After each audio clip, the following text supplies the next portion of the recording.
Hello there, a warm welcome to you all and welcome to our lovely environment, specifically the T2 Cavern in Johor Bahru area, Malaysia, where the T2 table tennis of Asia Pacific is in full swing. I'm Wang Dong, good to have you with us. Absolutely, thank you so much, Wang Dong.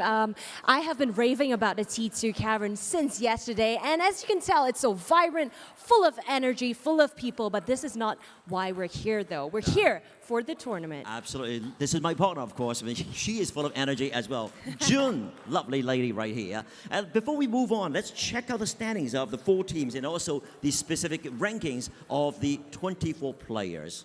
12 men and 12 women are involved. Leading the men's leaderboard is Alexander Shibaev after a good run in yesterday's fixture of round 3, followed very closely by Vladimir Samsonov, who also recorded wins yesterday. That's right. On the second half right now of the men's leaderboard as well. These gentlemen should obviously have a way to catch up and a lot of work to do and cut out there for them for sure. Now, moving on the women's side, exactly, Wang Man-yu, who will be playing in this specific fixture for Team Person. She is leading the way.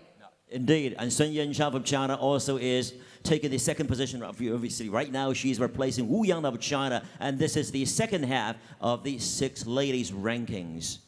Now looking at the team leaderboard, Team Maze still leads the way, followed by Team Person. And as it stands, we have the top 2 teams going up against each other. It's Team Maze versus Team Person right here at T2 Asia Pacific Table Tennis League. Totally. So far, the second position obviously has been closely fought out. So each individual fixture is going to be so important, Jung. Absolutely. So without further ado, Team Maze versus Team Person in this specific fixture. Coming up next, we have Team Rossi going up against Team JJ, who recorded a very narrow win only last night. So without further ado, why don't we just get the 2 teams introduced for the first fixture of today. So introducing to you the home side, Team Maze.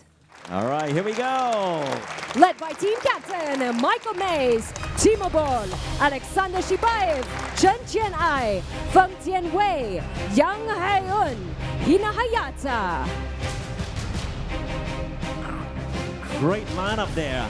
And folks, let's also equally warmly welcome our away team, Team Person, led by Jürgen Persson, former world champion of Sweden, featuring John Mizutani, Jun Set-hyuk, Matthias Carlsen, Bernadette Serge, Suthasini, Sawabertubu, and Wang Man-yu, replacing Ding Ying of China. Wow, star-studded as well for sure.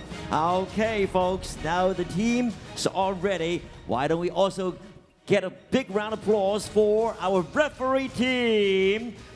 Here we go, featuring Ridwan Jamir and Jane Lee of Malaysia. Team Maze versus Team Person. Michael Mays versus Jürgen Persson. Let's get both team captains forward ahead of this fixture. Let's have a little chit-chat with both team captains. Yes, indeed. Michael, good to see you again. Well, hi, Michael. So far the team is still leading. However, you know, the gap is sort of being closed up. And what do you make of today against your arch rival team here? Your take. No, I mean, my team is well prepared and we're looking forward to the match. We had a tough match yesterday, but yeah, we are ready today and looking forward for a good match. All right, can't wait to get the show on the road here. And as for Team Person's side of things, you know, yesterday the scoreline was very narrow, but compared to your opponents, your team had more rest. So do you think that's going to play into an advantage going into this fixture? No, I don't think so, but actually my team needs a lot of rest at the moment. We are not in best shape, but we will fight. Modest. He's been modest. Always, yeah. But we are fine. We are looking forward. We are playing against the #1 team, and we are second at the moment. So it will be a nice game, and I think all will enjoy the game. Yes, right. We will hope you all the best. All in all, let's do the first round of coin toss. All right, let's get 2 gentlemen involved. Okay, Michael, give you a pick this time. I'll go for the black one. See that he actually said it. You go black. That's your favorite color. I know that. Shouldn't have even asked you this question. Let's go for that. It is red, so Team Person gets to pick first. Who is it going to be?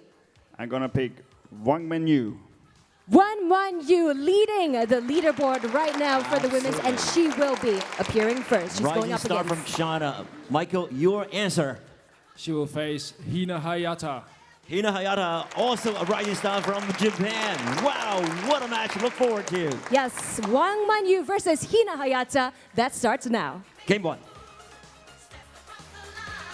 Well, hello everyone. Day 2 of this third round of T2 action, and we're hoping for more of the same great action that we had on day 1. Team Maze and Team Person, as you can see, first into battle in session 1. And they are first and second in the rankings, and just 2 games won between them. Team Maze with 104 games won, Team Person with 102. So it's very tight at the top, and the 2 captains will be hoping, I'm sure, that they have a good day on the table tennis table today. First up, of course, Hina Hayata and Wang Yu. Always alongside me, Ashley Given. Thanks, Richard. Yeah. Will be a brilliant lineup here early on between Hina and Wang. Should be a hotly contested match. Both players play beautifully and openly, so we're in for a lot of rallies, I think.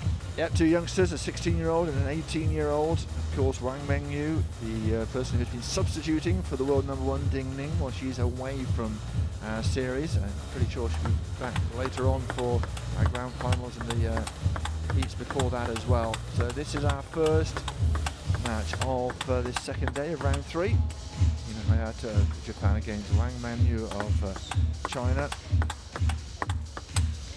So much experience in such a short amount of time. And of course, Hina Hayata at 16 is not the youngest person in this competition, which is astonishing, really. Left-hander, of course, against a right-hander, always makes for an interesting combination. Ranked 19. Hina Hayata has been as high as 16. And as we mentioned yesterday, if you were with us, part of Japan's golden generation, who've already done really well in the World Junior competitions. And for Team Person, Wang Yu, ranked 32 in the world, the 18-year-old, 2 years Hayata's senior, but already someone who has triumphed in the World Junior Championships as well. And overseen by our referee, the ever-smiling but also strict Ridwan Jamir.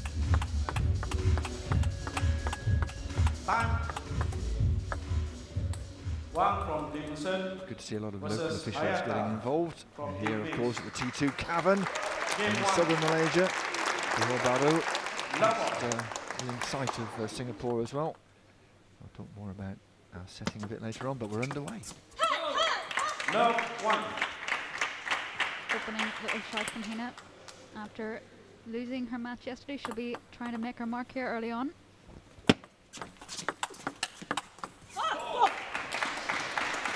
It'll be a tough contest though against Wang Yu. Yeah, who won against Georgina Porter very convincingly, 4-1. But all these athletes getting a chance throughout this series to play each other. Goodness me, that was an interesting serve. Not sure that was intended. I don't think so. I think it caught the edge of her racket, and I think she was surprised it even went on the table. Well, did the job.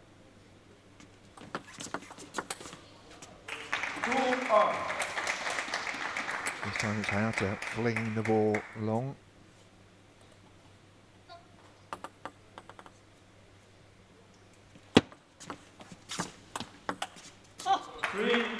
Just to remind you, if you're new or you need a reminder of the rules, it's a 24-minute timed match. When the clock's up, the match is up. We only stop for the captain's timeout and a match break after 2 games. That's just a minute as well. There's no juice. We don't need a 2-point cushion if it's 10-10. We just play the next point to see who will get that game.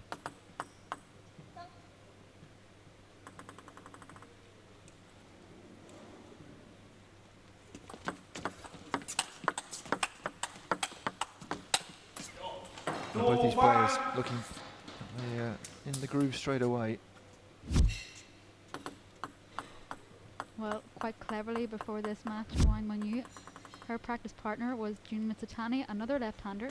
So practicing against that style of left-handed players is going to help.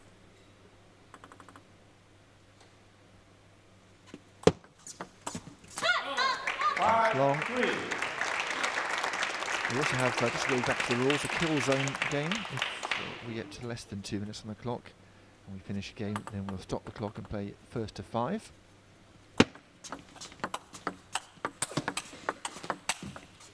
6-3. Just 15 seconds between points.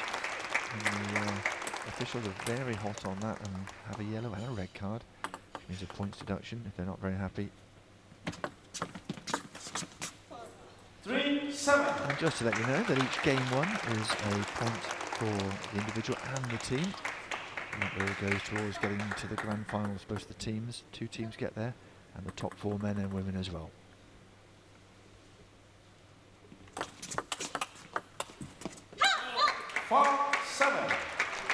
Hina did really well there to recover that backhand. Wang trying to play into the middle of the table.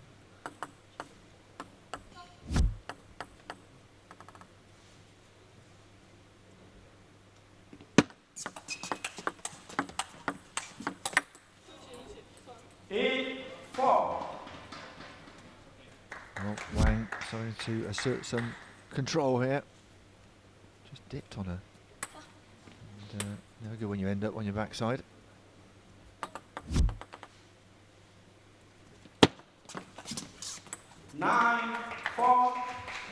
Lovely little service action, same action but with a little bit more backspin.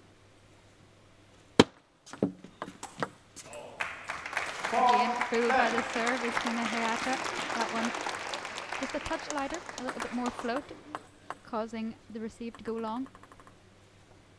It's Hayata with a first loss of the series yesterday. 11-10. 1 from 3%. First game is done and dusted. Nice and quickly, dead on 4 minutes. Wang Manyu of China taking first blood.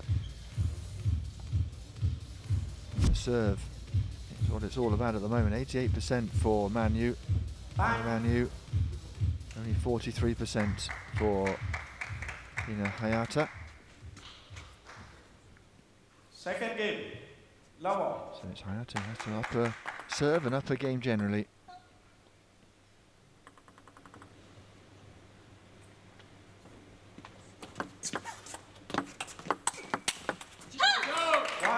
And that's a decent start.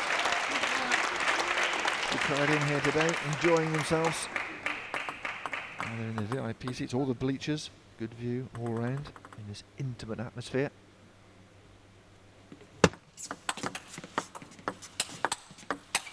It's a shame for Hayata, who played some great defensive shots. Just couldn't get that attacking forehand as she would have liked it.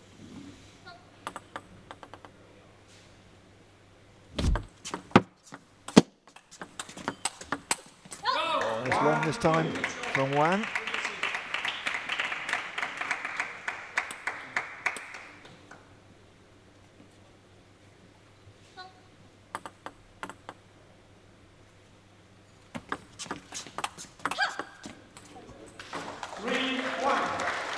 Little apology from Hayata, who let out a little scream after she played the shot, and then hand over her mouth. An apology. I don't think it made much difference. Good manners, though. I think it's more embarrassment than good manners.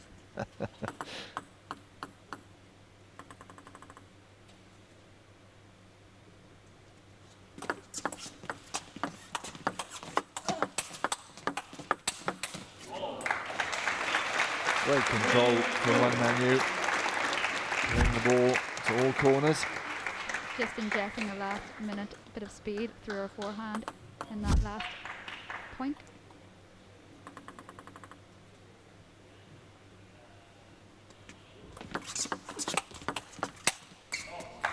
I mean, all table tennis players are risky, but she can just really accelerate with little notice.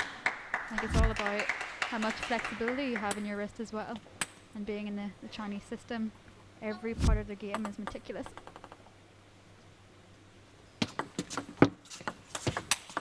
A little hand of apology for a little brush of the net, but I don't think it would have made much difference. Fabulous forehand from the left-hander.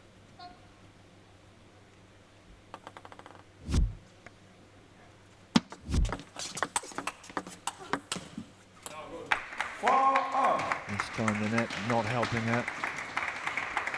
It's a much tighter second game.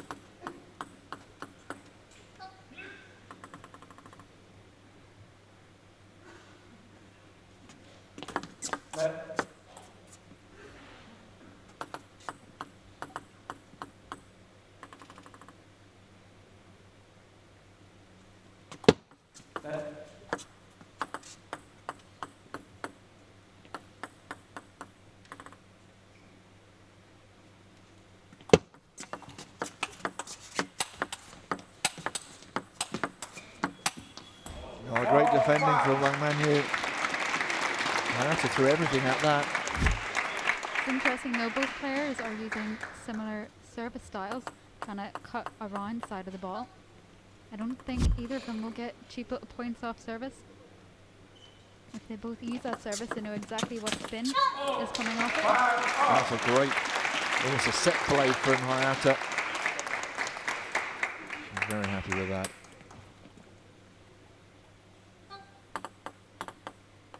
Already 30 seconds longer than the first game.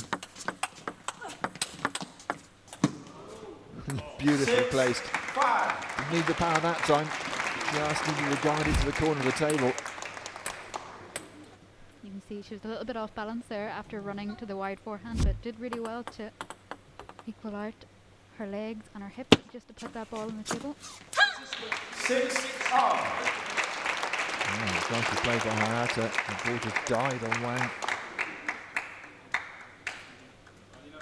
The tower break, the 6th point.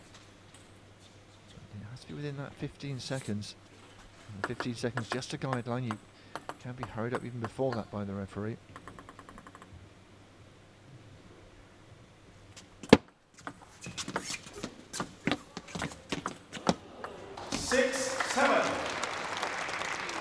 A lot of forehand and backhand rallies, and it's a little bit tippy-tappy around the net.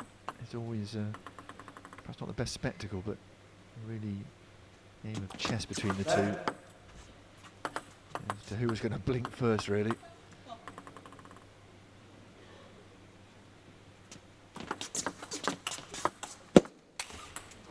Well, she missed it.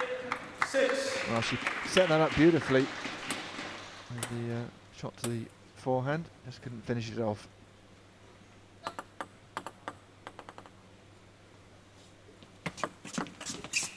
Nine, 6. And all of a sudden, Hayata, who was ahead, finds herself really in danger of going 2 games down.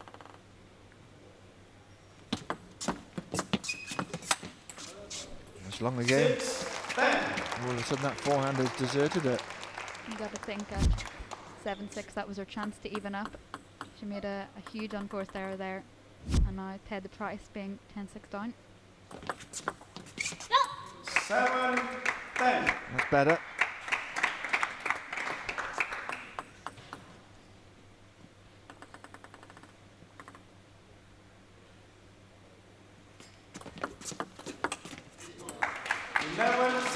Not enough though. And once again, it is Wang who takes the second game. Took a bit longer. And there's a bit of work to be done for Hina Hayata, who's just being overpowered here. The 18-year-old already has racked up second place, a runner-up in the Qatar Open this year. If defense, you stay. Very good. Only placement. She little hectic with form. If you've beaten Ding Ning, you are a decent player. Very That's good. what she has already done. Position, look little. Yeah, top spin, look. I'll see. Not many Move, players in the legs, world legs, will have legs. that notch on their belt, but Wang Manu certainly has. Players swap side. Yep, players will swap after 2 games. Third game. Love. What, 13 and a bit minutes on the clock, and away we go again. 1 love. That's beautifully done, just dismissed. That was beautiful.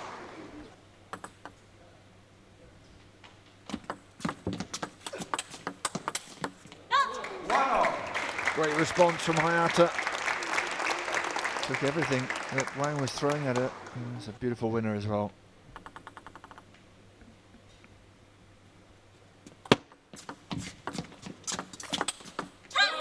Well, now she's starting to fire. Not many people choose to target the Wang Manyu forehand, but at the minute her backhand is stronger. These weird tactics by Hina Hayata and our captain Mike. Just goes to show what the captain can do. But neither he or Hayata can do much about that. That was lightning quick. Playing too soft into the backhand corner of Wang. She has all the time in the world to roll over that ball. 3-2. The importance of slowing the game down, adding a little bit more spin in the women's game. Don't always have to play it quick over the table. A little bit of spin, a little bit of height causes problems as well. 3-all. They're not listening to you. They're just bashing it, and it's a good spectacle. And this time it worked for Hayata.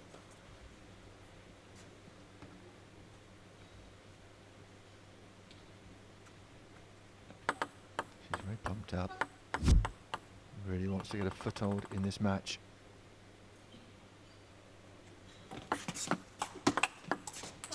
Four, 3. Took a touch of the net, and took a touch of Wang's bat, but not enough, just a little touch.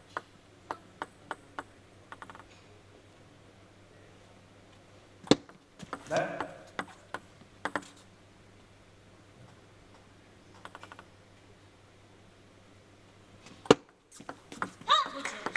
3-5. A lovely serve cutting right underneath the ball. Not too fancy, but does the job.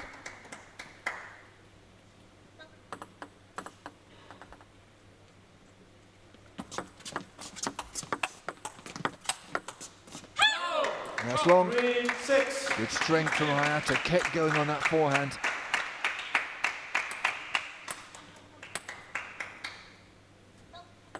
She needs to build on this. 6-4. See what she's trying to do. In there early, before the ball had dipped. It's not a bad idea trying to rush the Mongyu backhand.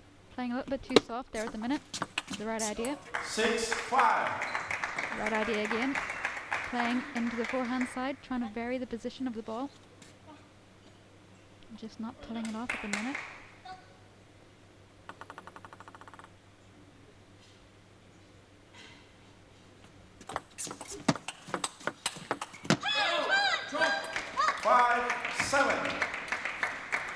Several choice from the Japanese player. She really liked what she saw there.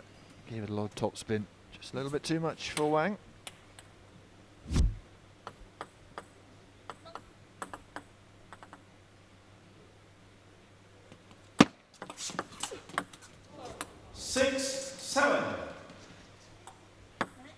Once again, Wang coming storming back. And Hayata do something about it.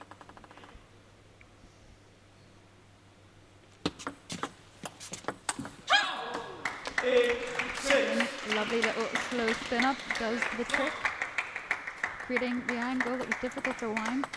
Didn't get her body fully around the ball. Didn't give herself enough space.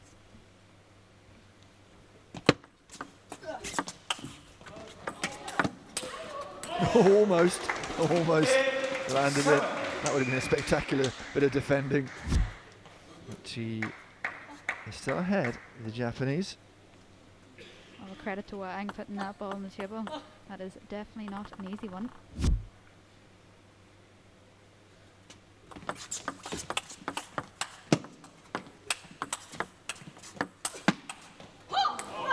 Not this time. She has a very measured backhand as Hayata. Couldn't land that last one. These are two women in the top 3 of the women's competition. So it should be a good quality game.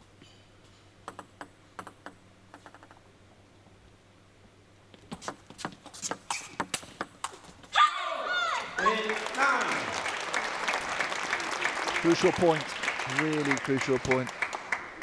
She has to face the Wang serve now.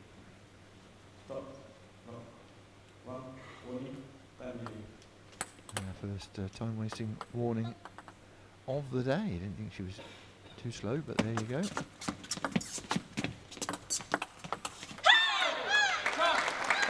Michael Mays out of his seat. Fist pump. Hayata, she's pumped up as well. Of course, I think it's fair to say from Wang, a chance to make it 2-1 now for Hina Hayata.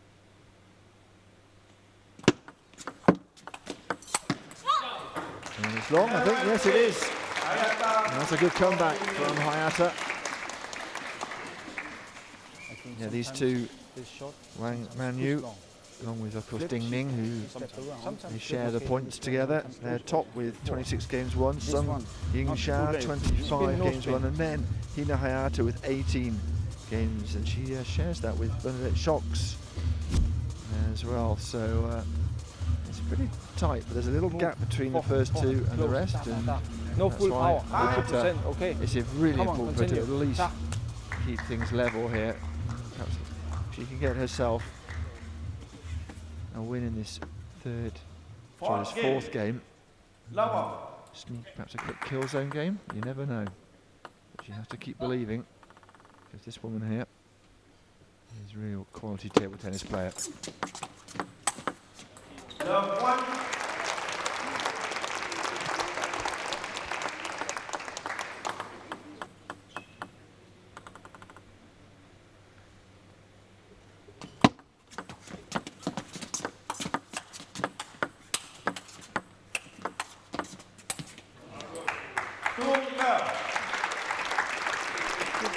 Wang trying to mix the area of the table, trying to find Hina's middle. Playing the ball a little bit softer, causing him to go a little bit shorter. Hina not reacting. 2-1. Better from Hina though. Staying close to the table where she can be more dominant. She can play over the ball, create a lot more spin.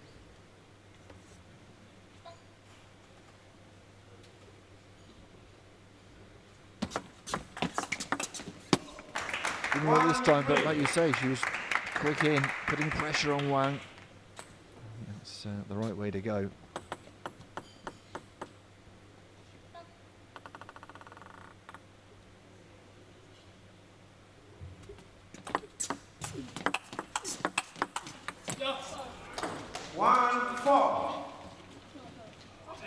Just took a touch of the table on the way through there. Not sure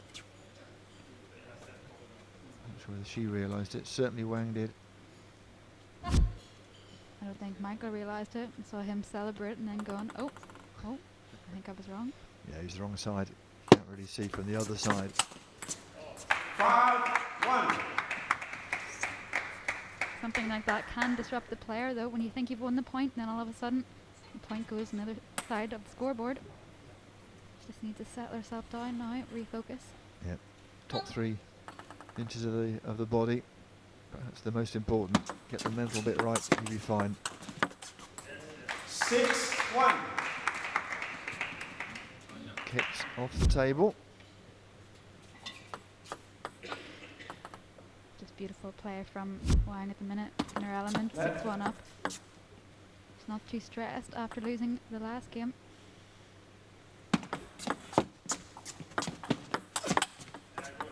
Got to the ball quickly. Did Hayata, but couldn't put any power on it. And Wang again, just showing. And she's going to assert her authority.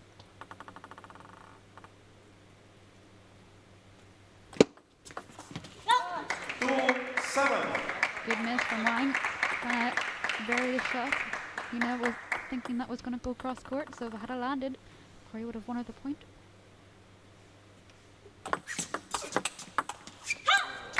7-3. Shake of the head from Wang. By her high standards, not happy.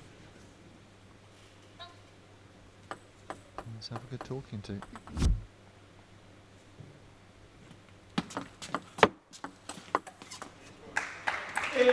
Lovely backhand coming across the side of the ball, triggering the deception. We'll see it again here. Beautifully done, wasn't it?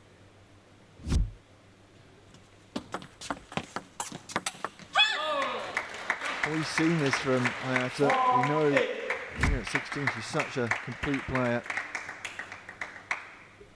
She knows she can do it against Wang, but it's just putting together enough of those kinds of passages of play to win the games. Did it in the last game. She's in a spot of bother here.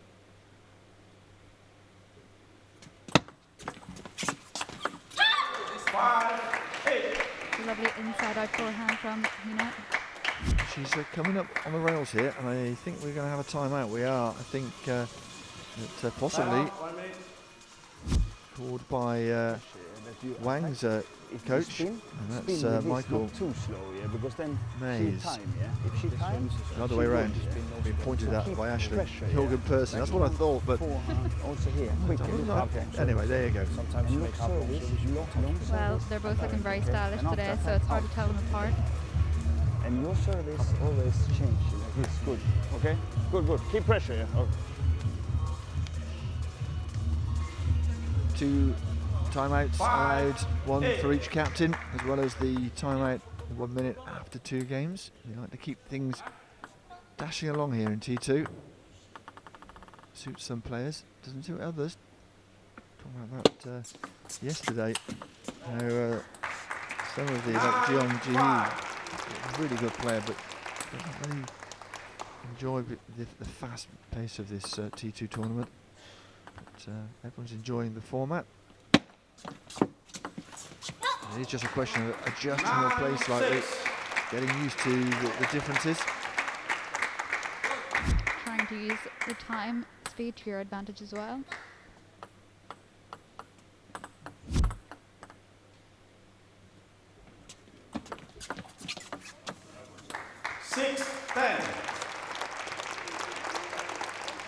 Points then on the horizon.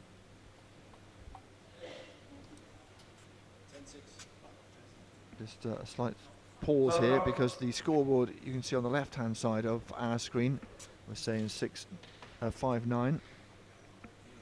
So we're just checking, the officials just checking the computers, make sure we got this right. Quite important at game point, really.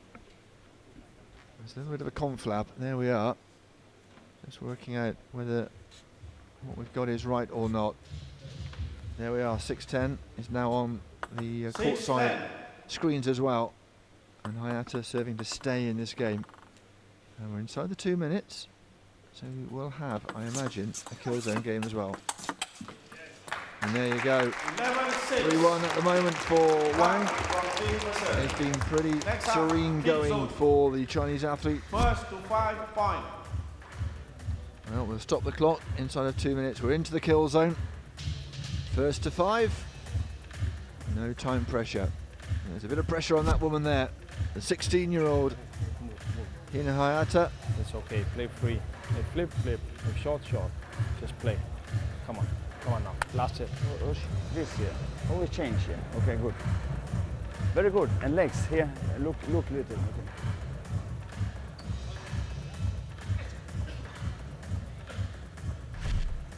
Just a little bit of encouragement from both the captains. Nothing too technical, just encouragement. And we're into the kill zone.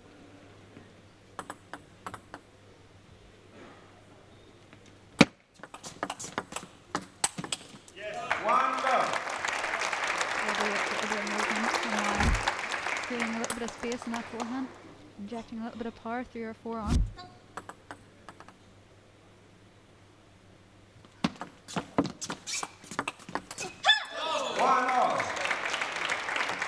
Trademark little scream from Hayata, the choi as they call it in the business.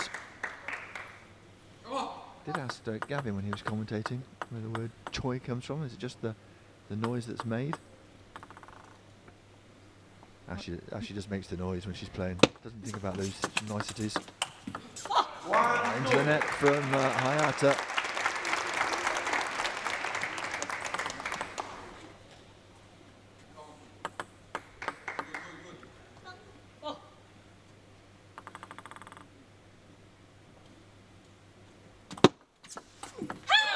Lovely change of serve there, playing to the Wang backhand with a little bit more backspin. I'm expecting it probably to drift into the middle like Hina has been serving throughout the entire match.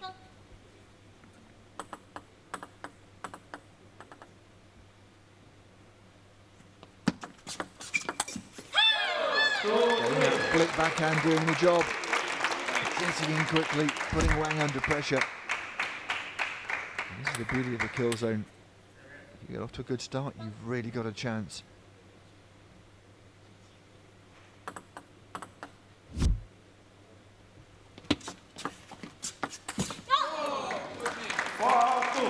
Well, a couple of chances to take this truncated game, the kill zone game.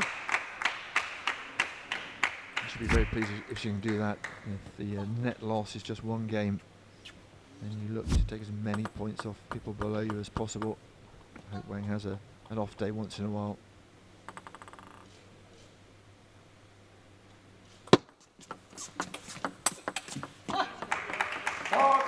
Now the nerves will be jangling for Hayata. She really wants to get this game. She has the serve. Oh, and a timeout's been called. Just as the serve is about to be taken. Not too quick. If this one, okay, you can wait with ball and then poof, full power. Yeah. It's important for okay, good. Hina Look long here. service, yeah, good. And if not, this one is good, yeah. To But be decide what down serve she's after, going to do. quick out, yeah. Good. Shibaev and Michael getting a little bit of advice of which serve to implement. Wait you back after you the diagonal. But most important, no sync, only play. Okay, come on, come on. Most importantly, Good. don't think, Be just ready. play. They say that after 20 seconds of coaching, but there you go. It is important. Don't think, oh, I need to get this point to get the game. Just think, what am I going to do for this point to win it? Can she do it? She has the serve again.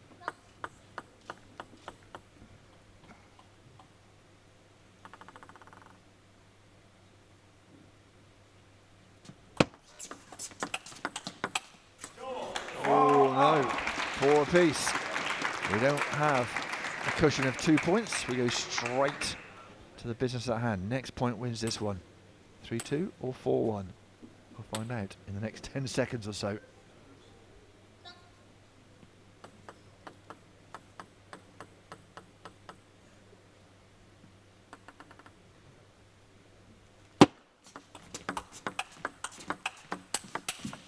Oh, well, she had 3 chances to wrap up the game.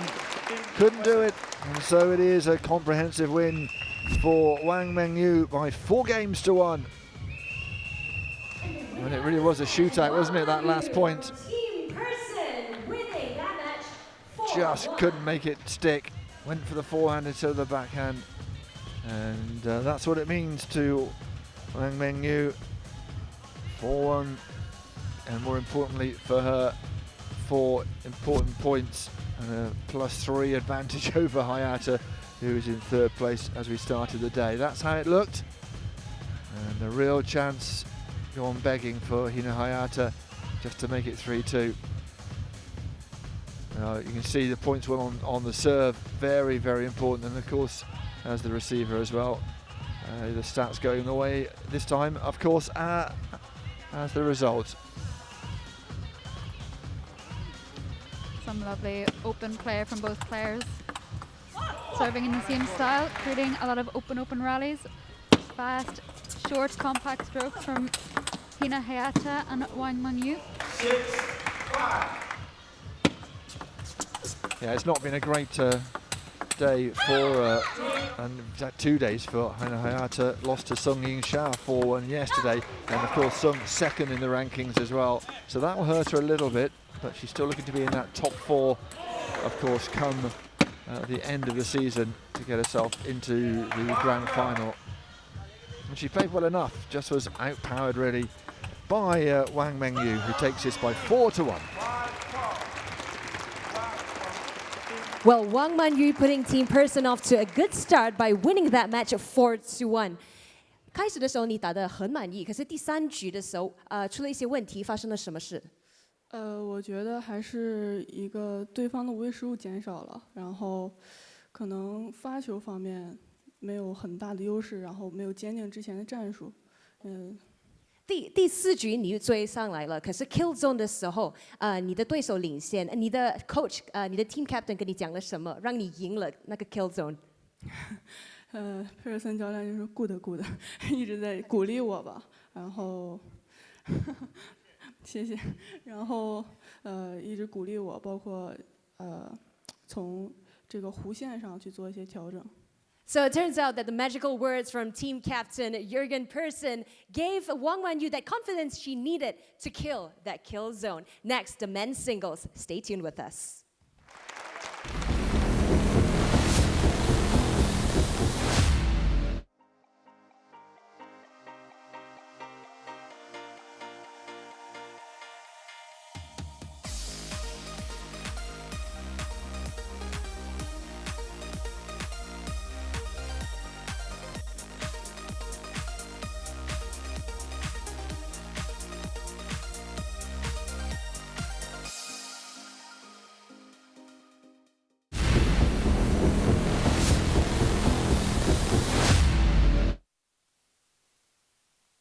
Welcome back to T2 Asia Pacific Table Tennis League right here at Iskandar Johor Bahru. We're moving into the second match today. We're featuring the men. So since Team Persson won that first match, let's allow you to pick the color on this coin. So is it going to be black?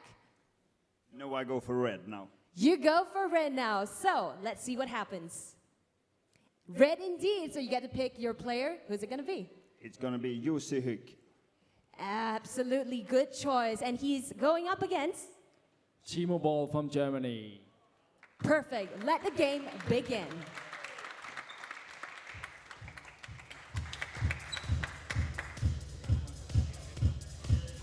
There he is. Different coloured bandana. Goes with his t-shirt. Well, it's a good look, I think, for Timo Boll. 37-year-old lefty, who of course is still in the world's top 10. Has 12 singles titles to his name on the World Tour. And it'll be interesting against Jussi Hook, the defensive player, of course. Many feel perhaps the best ever defensive player. This should be a cracker of a game.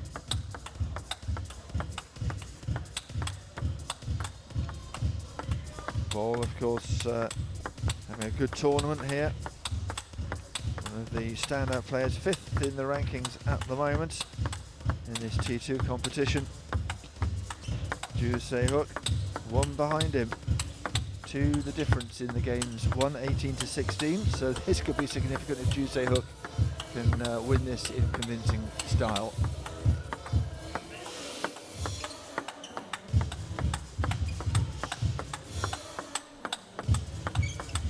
Good crowd in for this first session of this day. Match 86. We've been rattling through them. We'll be in triple figures before you know it. And it is one of the main draws here. Man who has been world #1, ranked 8 at the moment, and who has team medals, silver and bronze at the Olympics. And always cheerful, always smiley, always happy to say hello to people. Brought his family out for the first round. Jamir is still our man in charge. Time. Zero from Team Persson versus Boll from Team Maze. Here's Jussi Hook. Game. First game. Level. Another 37-year-old, so a lot of experience here. So 34 years on the table.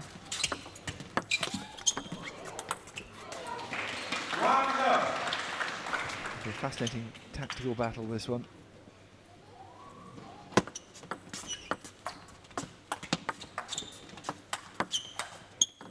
Now a great return of serve from Timo Boll. Just wrong-footed Jussi Hook.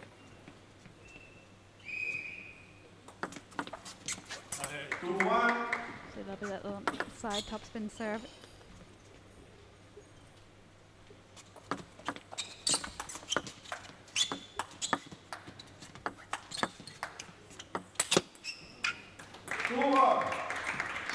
Couldn't land the forehand.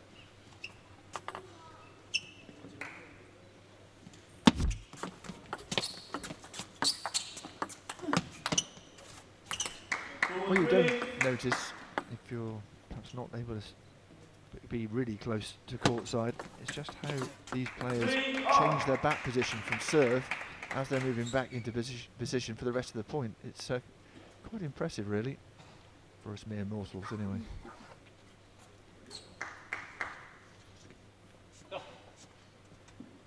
Like everything in table tennis, done in a split second.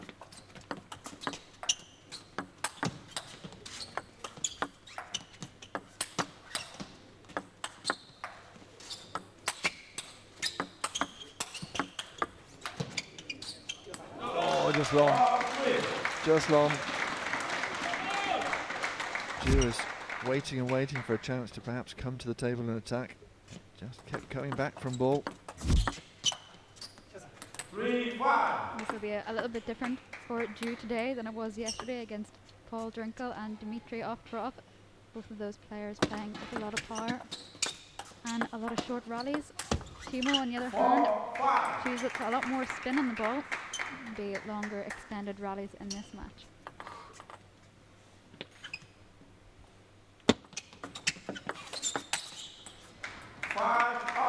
There we go. Just proof that Ju can play at the table with topspin.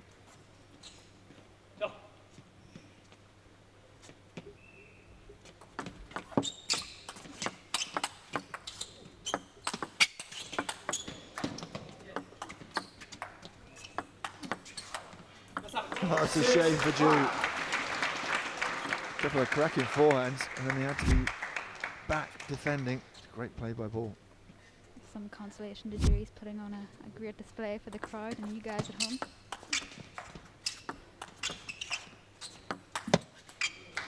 Much better from Ju there. Just playing a little bit low over the net, making Boll have to really grip the ball from behind, just not landing it this time. A little bit annoyed that he missed that one.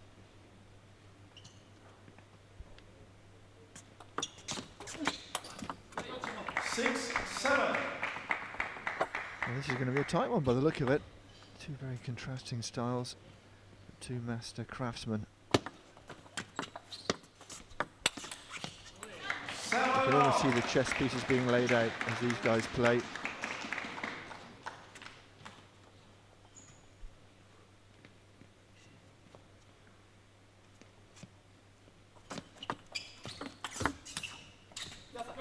The serve really does set Timo up here. A lovely little side topspin serve short to the forehand.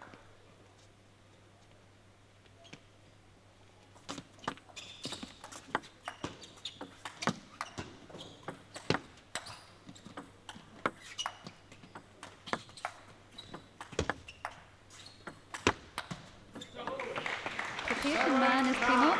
He'll not overhit, he'll just wait for the right one. Inject a little bit of power towards the end.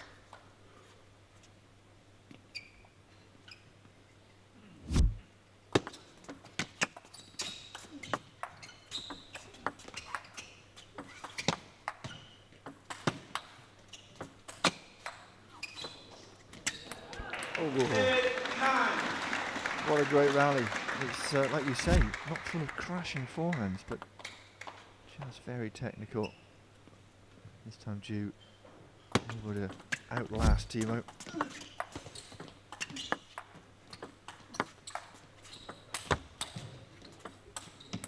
He dug that last one out beautifully, Ju Se-hook. 9 apiece. Because Timo takes a little bit longer to play his forehand than both Dmitry and Paul yesterday. Gives you a little bit of more time to decide how much spin, if it's going to be float, if it's going to be backspin that he's going to put in the ball.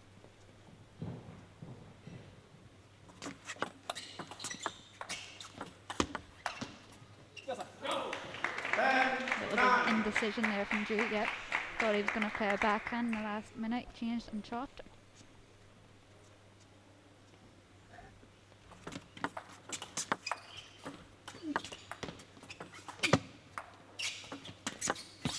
Oh, yes. A little smile from Ju. He wound up and didn't get anything on the ball. Nicely played, Timo Boll. All that experience coming into play. It's what they call a fresh air shot. We've all seen them. We've all done them. Oh, I'm an expert at those. But I think just keep your game. Play your game. Close though, 11-9. Yeah, backhand there. Okay, but you're feeling okay, yeah? Good, good. Just play slowly and soft. Slowly and soft. Well, that's what both these players seem to be doing. They're not going at it hammer and tong, but they're certainly playing a very tactical game. Second game. Like you say, Timo almost has enough time to make his mind up 3 or 4 times.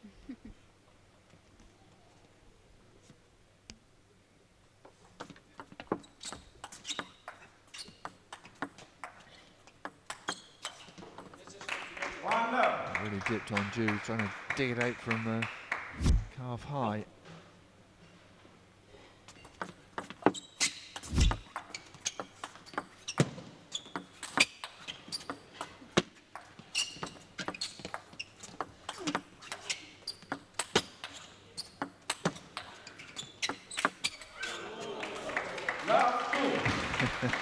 Went flying out to the side. Person trying to catch it, didn't end well for him. Spilled it round the corner.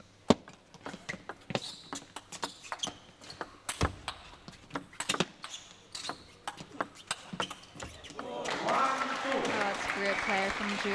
Changing defense to attack. We've seen it before from him. And here we see it again, and proving a great strength. Such a gear change, isn't it, as well? Very difficult to deal with.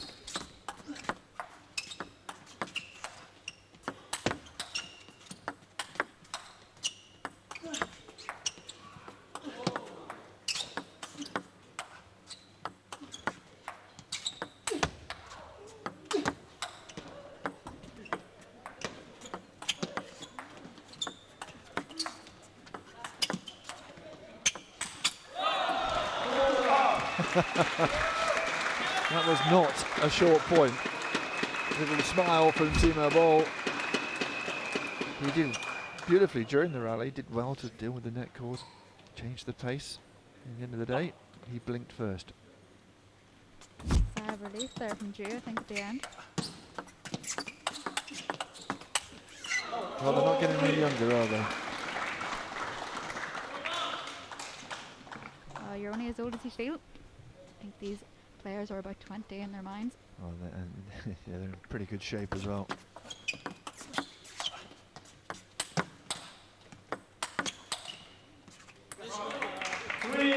You and our team captains are in the gym every day, hogging the running machines. Oh, I've seen them. Too competitive for their own good, even on the running machines between each other.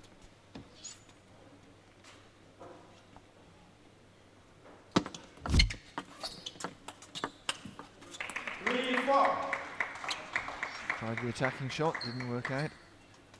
This could be another big battle. Not quick games, these. Touching the edge there. Thought Timo did well there to adjust, just not lifting the racket up enough and not jumping the racket out of his hand like he might have should have been.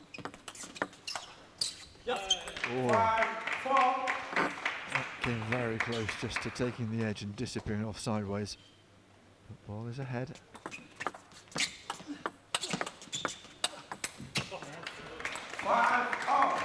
And at that point, you wouldn't know Ju was a defensive player, would you? Stood at the table, trading blows.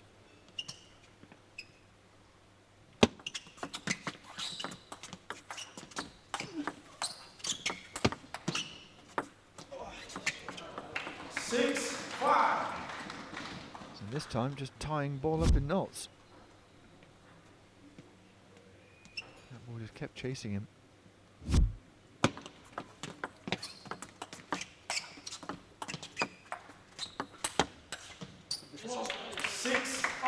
Didn't hit it that time, but it's amazing how he waits to the very last minute. The ball is way below the table when he strikes it. Time stop. Audience, please. Off your flash. Whilst we're watching this, the referee just asking the audience not to use flash for their photography. Shouldn't need it, we're in a film studio for goodness sake with lots of lights. And if it's set, isn't it? You don't realise.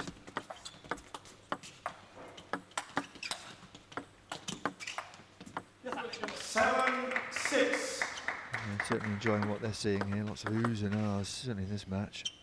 Come on then, who's the culprit? They're all looking very innocent.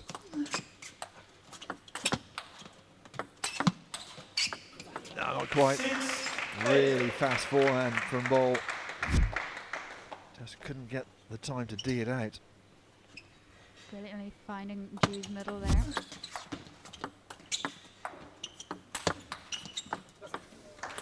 A little bit of power from the Timo racket. Racket head speed doubling there from his normal forehand shots.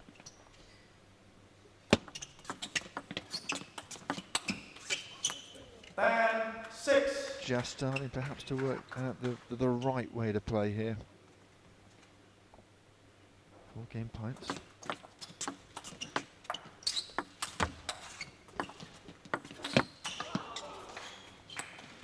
And 7. That's better from Ju. Controlling that point, start to finish.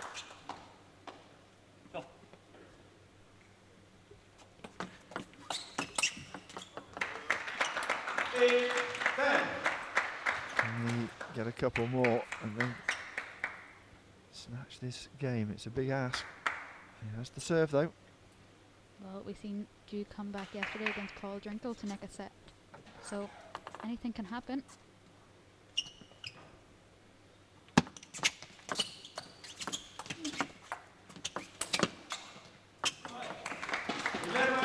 Not this time though. And just a little shy of 7 minutes, we have our second game done and dusted. And it's Vantage Boll at the moment who has both those games, 2-0 he leads. One to middle was direct point. But he's playing good, so you have to work like a pig. He's good. DJ in the house, pumping some tunes out to Ashley's approval by the look of it. Okay. Yeah, but no, we arrived today. Normally they have smooth jazz, don't they? As we arrived, they had some classic ballads from the 80s today, which we kind of enjoyed. Oh, you weren't complaining today, were you? Very good. Bit of Kylie and Jason. You attack here. Good. Matthias crossing up for a little so dance wait, earlier. 1 minute we have. Do you need more water? He swore us to secrecy on that, you know that. Busting the moves. Business at hand. This has been a great match so far. As we were saying, not only important in the context of bragging rights.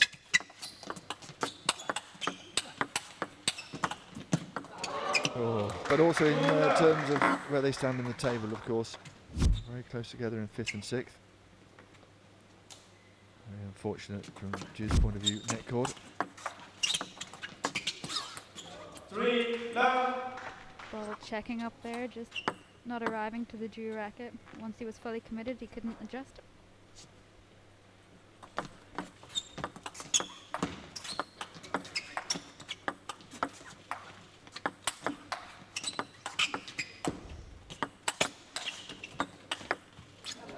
Nicely done, found the space, opened himself up a little bit.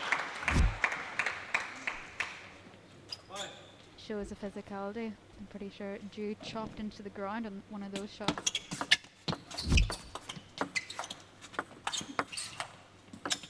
Love 5. This is a very different type of game to the other two.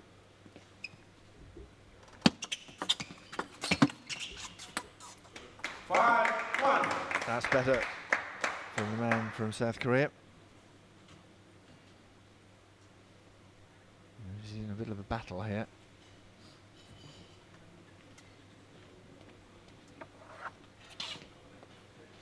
Especially with Boll having the serve. 6-1. Right idea though from Ju. It's good miss. Try and do a little bit different than just defend. Touched by Boll there.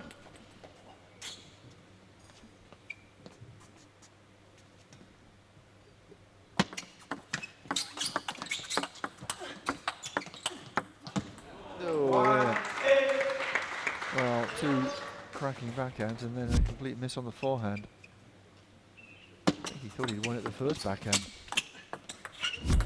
9-1. Team of Boll is getting the rub of the green as well.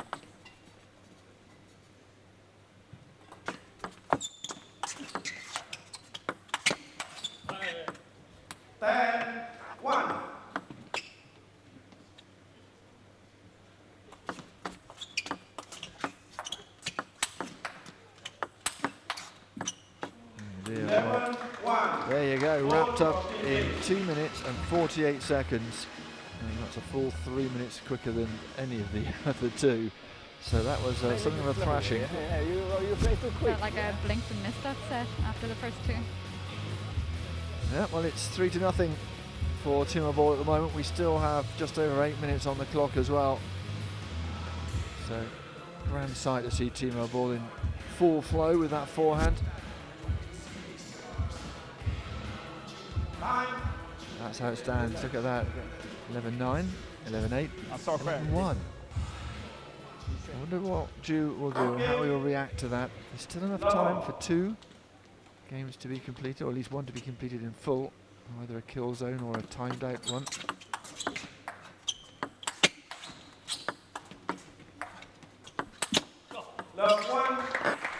Better defense work from Ju, making sure his arm travels the whole way through the ball.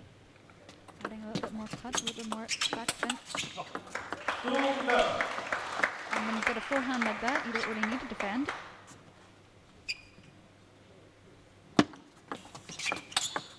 Oh, hello. How about that for an attacking shot from the defensive player?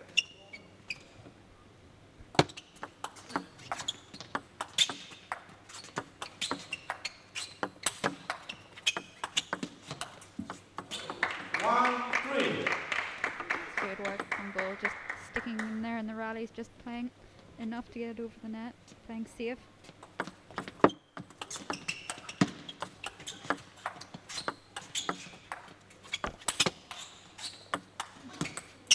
It's gone wrong. Much better from Ju. He asked how he'd react. He's done magnificently.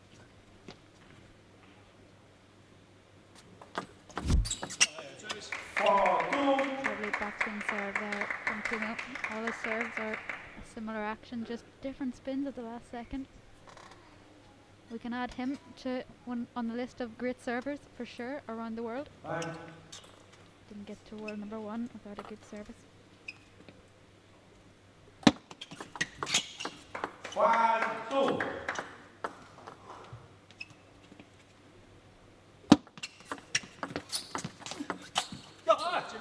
To the net, went long. And Team of Boll is coming back.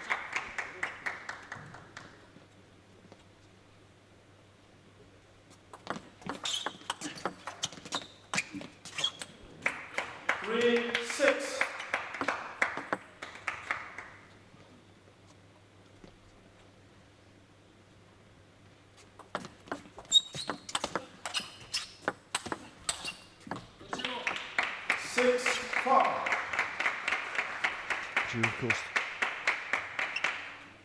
losing to Fordrinkel on the last point, 3-2. Exciting match that one, but you wouldn't have enjoyed it quite so much.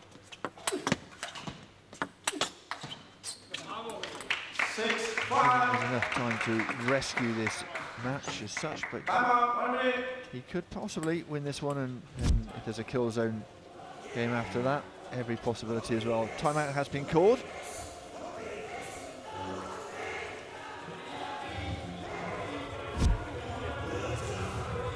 But it's good.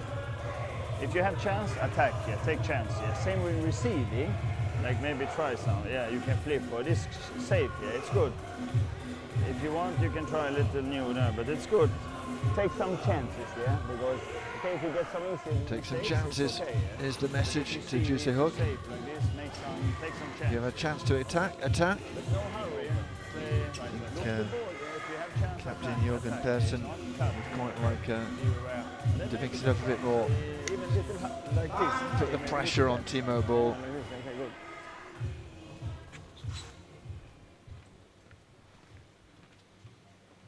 6-5.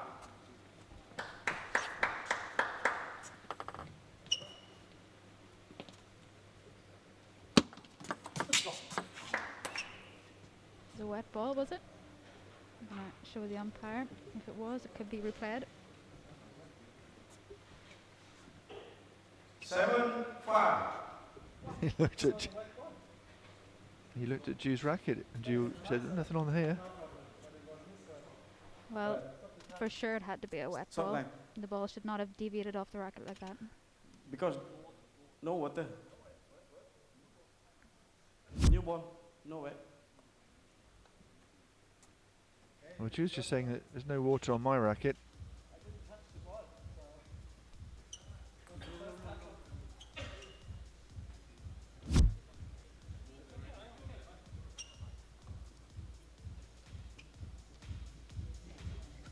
Well, Timo Boll looks at it, 6-5. and it is going to be a let. That's good sportsmanship. Timo Boll looked at Michael Mays, who just gave him a wink and a smile.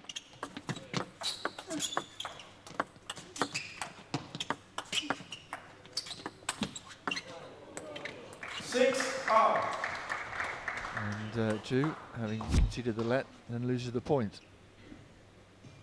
And the point he was making is that, well, I served it. There's nothing on my bat. I think sometimes there can be a little bit of extra condensation on the serving hand when the ball comes out. Even a touch of wetness can affect the ball.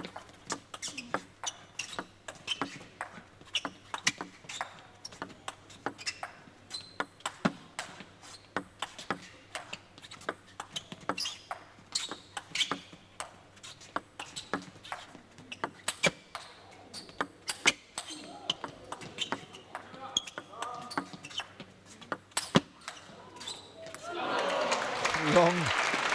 It went long, and for the first time, Timo Boll was ahead. Momentum with the German. I love that point. I don't think Ju did though. 6-8. He's a little bit despondent now, is Ju. He's just got to get his head right, doesn't he? And not worry about that happened before. 7-8. Interesting to see that Timo Boll, when it comes to rallies, is on top. So his patience is being repaid. And there again, a little bit wild from Ju Se-hook.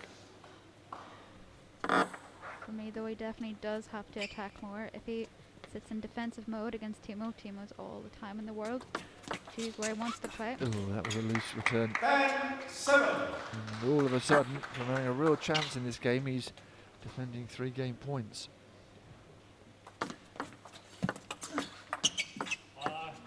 11-7.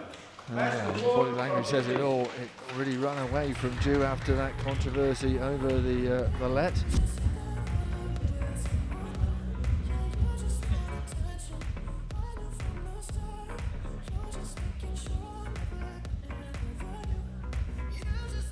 Chop that 9.5 times out of 10 over the net, but it's just not happening for Ju Se-hook at the moment. 4-0 down. And we're just outside of the kill zone. Fifth game. So we have just over 2 minutes to play until we run out of time. Whoever's ahead will take that game.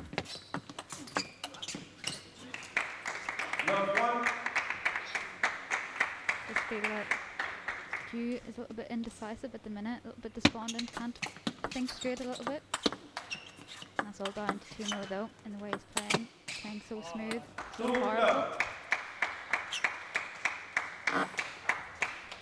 Very strong after that let as well. Took advantage of the situation in a perfectly legal way.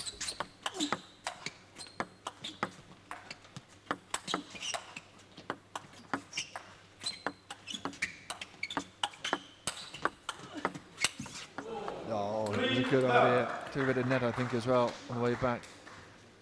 Laid to the backhand and then tried to pass him on the forehand.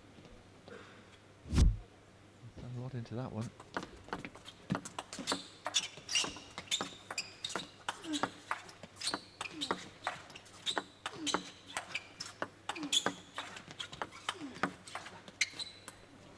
Love 4.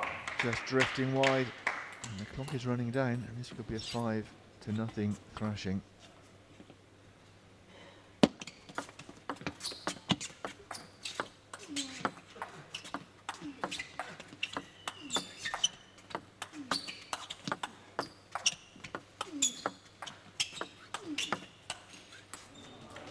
Love 5. Bit of a loose shot, really. He did have a return. Not much spin earlier in that rally, but then that was just a bit, I don't know, like a man defeated.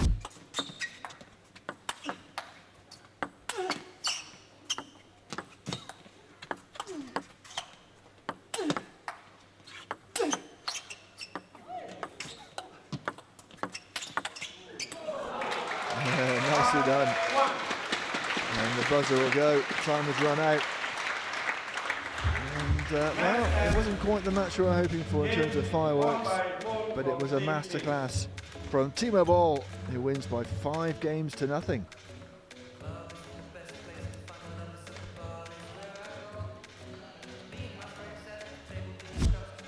Can afford a little smile, losing that last point of the last game.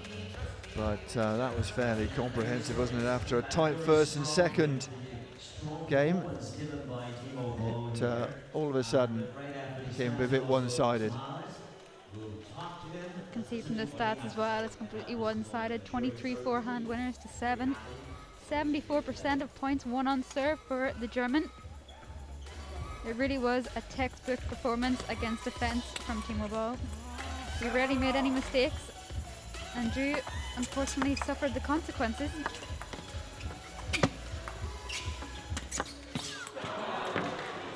It was a game of cat and mouse, and I think as it turned out, it was Timo Boll who was the cat, and he got his prey in the end. Patience won out the day. We know that Drew can attack as well as defend, but the mixture just wasn't quite there. It wasn't his day, and in the end, after that controversy over moisture on the ball, seemed to have run out of steam, and in the end, Timo Boll ran out 5-0 winner.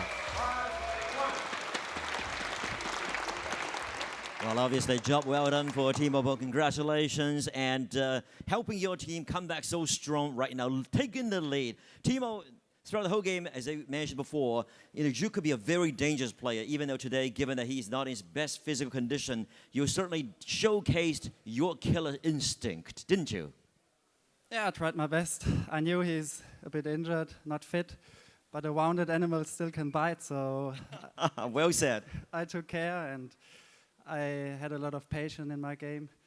I don't have this killer shot, so I need a lot of mixing, variation, and so in the end, yeah, it worked out. Certainly, it certainly did, actually. Patience is the virtue right here. But in the fourth game, not many people actually understood what happened. Could you explain a little bit to us what was going on about the bat? Yeah, I received his serve, and it just slipped away, and then I watched on my rubber, and it was wet. So we repeated that ball. It was very fair of him to repeat it. Indeed, because you really didn't touch the ball at all, didn't you? Yeah, it was my first touch. We came back from the towel, so my racket was clean before. So very fair. Very fair of him. I need to tell you one thing, that you got so many fans and also admirers, secret and also open admirers. One of the ladies was saying that you look so handsome. Right there, she was waving. Yes, 把手举起来, 把手举起来. There you go. She was taking a lot of your shots. Admirers and here. Why don't you say a few words to them, if you don't mind? Yeah, thanks for your support, for coming here. A lot of fun to play for you, and hope you cheer for our team, Team Maze. There you go. Don't you forget the TV viewers right there, right? Yes, of course. All right, way to go. Thank you very much, Timo. All right, stick around. When we come back, Game 3 to start.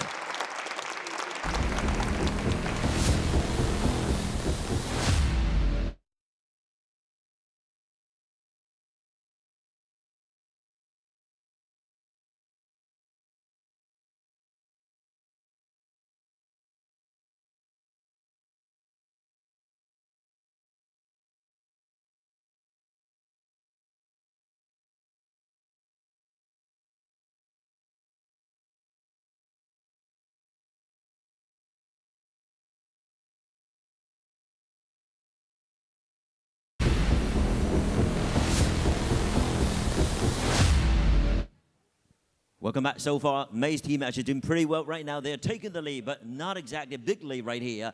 All right, another round of coin toss. Michael, still will give you a chance. I guess it's black. You're right, it's black. Wow, I'm not surprised. Well, sorry, red goes with Jürgen here. Yeah, and I'm gonna play Savetabu. Suthasini, actually from Thailand. What a nice choice right there. And your answer? She will face the star from Singapore, Feng Wei. Feng Wei versus Suthasini of Thailand. What a match to look forward to. A star from Singapore, Feng Wei, 30 years of age, up against a woman 7 years her junior in Suthasini Sawatabat. A woman who's been playing since the age of 6. Got the gold in the SEA Games in 2015, which were in Singapore, and of course SEA Games coming up in a few weeks' time here in Malaysia. So perhaps she'll repeat the feat again.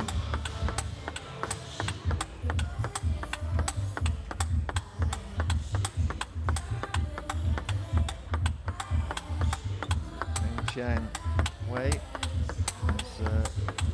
Team Silver, of course, from the Beijing Olympic Games. So she knows her way onto a big event podium as well. And there we are, ranked 54th in the world, so the ranking not great, but she on her day can certainly provide a surprise or two. And towards the bottom of the leaderboard in terms of T2, Sawatabat. Feng to the mid-table. Oh, Winnie J has taken her place at the referee's table.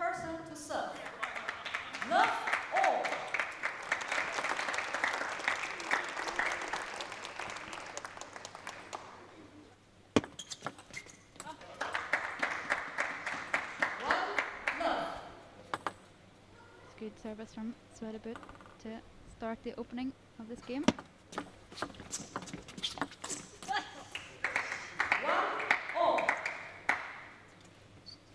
A little bit hesitant from both players early on though, missing both of their open up shots.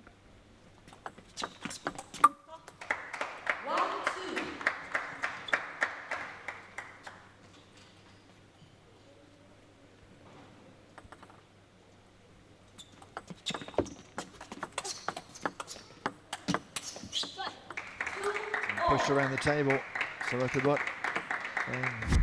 playing a great point.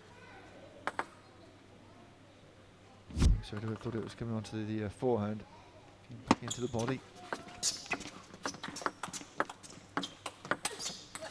Goodness me, she's got quick hands, hasn't she, Feng?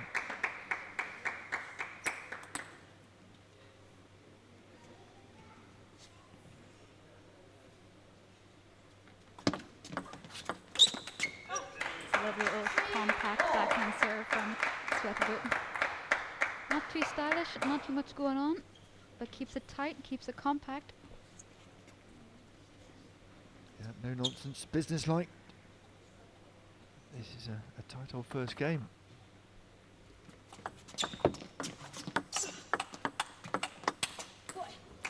Just not finding her range at the moment, Sawatabat.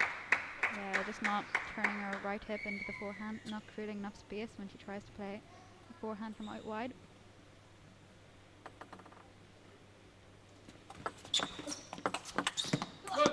Oh, that was the right idea. They're trying to switch early. The tactics are there. He just needs to find her range. Of course, the beauty of T2 is that you don't have a lot of time, do you, to get yourself calibrated, not a long warm-up. Just got to get on with it.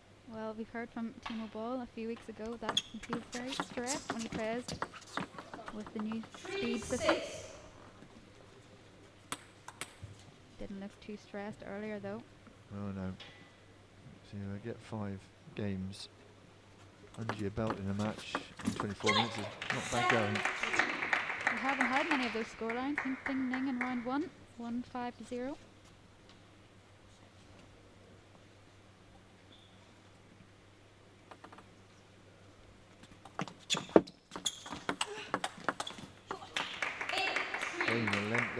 power and accuracy from the Singaporean.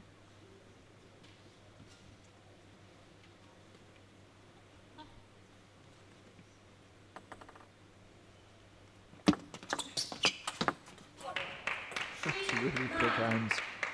And that's a little bit dispiriting if you're Suthasini.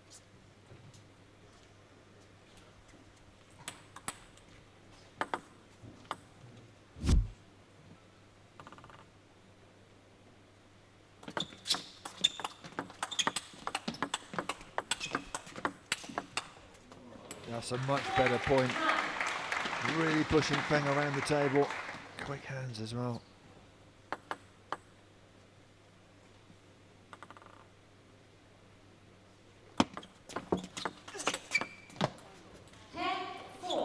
Little apology from Feng. Took a touch the net, I think, on the way through. But she has 6 game points. Oh, and it's just wide. And it's just not going the way of Suthasini. Suthasini of Thailand. First one, just under 4 minutes, goes the way of Feng Changwei. 11-4. In person saying, as we watch replay of the last point, just relax. She does look a little bit tense, the Thai athlete. She plays some lovely shots, but just been bossed around the table by Feng Changwei. Second game, Feng to serve. Love all.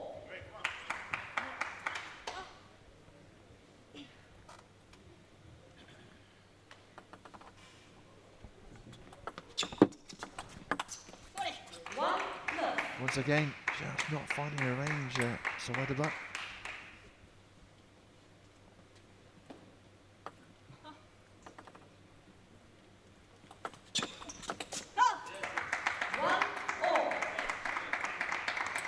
Early on in the game, Feng annoyed that she missed that backhand.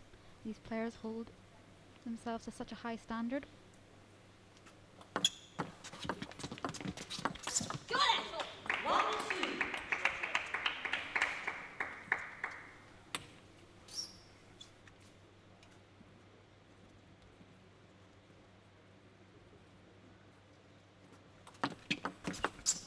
Oh, lovely forehand. Really quickly onto the shot as well.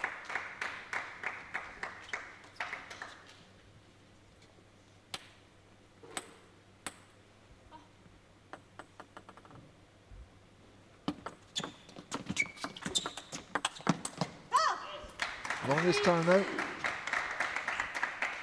Suthasini much happier with that exchange. She's in this game still.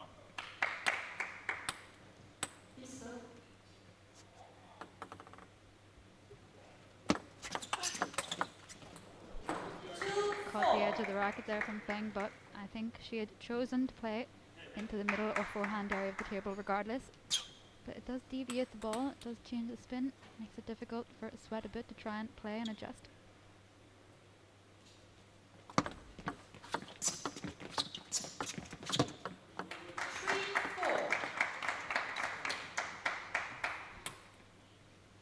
Alongside team captain Jürgen Persson, your women's player in the first match started out very strongly, and then Timo Boll came and ruined it for you. So now the pressure is on your player, Suthasini.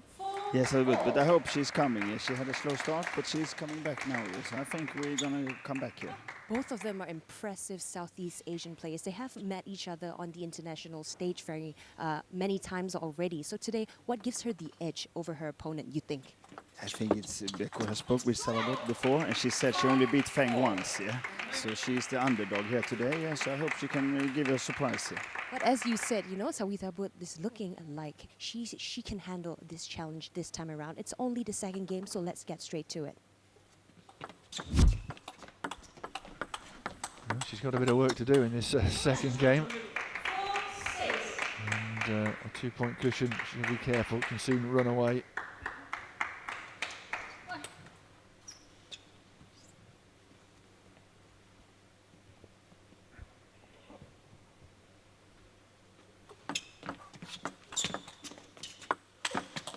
That's better. And Jürgen Persson very vocal about that. Yes, he says. Team all clapping as well.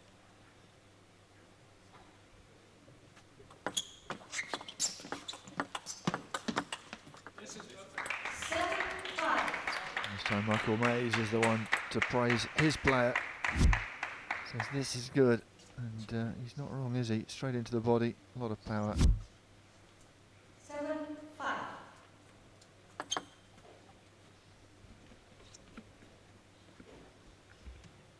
Players reserve 7-5.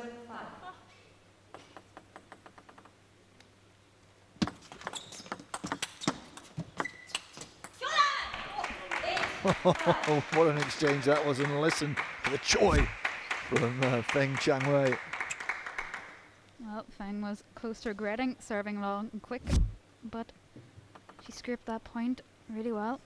That was a good attack from Soweto, but this could be quite crushing when you play some really good shots and still don't win the point. And she's in a spot of bother here. Well, the thing you gotta keep telling yourself is the ball's gonna come back, and the ball's gonna come back, and then you're always ready.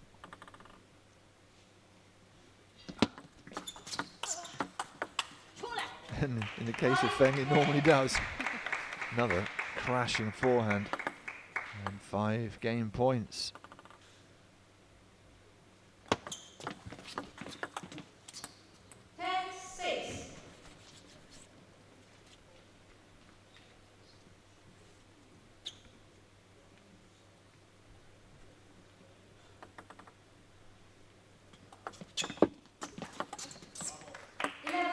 Well, wins it with really fast hands, and it took a bit longer, but the result was the same. And Shibaev is behind by 2 games now. Because if you this high, it only plays short if they low. Yeah? Push long.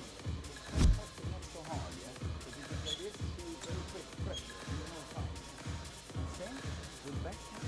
She play one backhand and then step around. You must look if one backhand you play straight, yeah, but stay table, yeah, not like this, yeah, and also moving better, yeah. After. Continue. A lot of work for Jürgen Persson, a lot of advice given. He's still talking. Yeah, have to get back to the table. Players change sides. Third game, Suthasini to serve. Love all. We're rattling through these matches. After this, we'll be halfway through this session.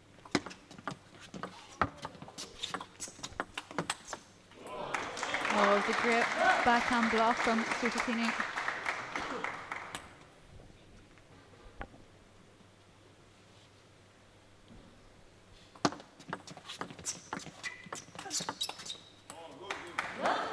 Yeah, a little fist bump from Suthasini, but Jürgen Persson, the captain, liked it as well. And she has a little advantage early on here in the 3rd game.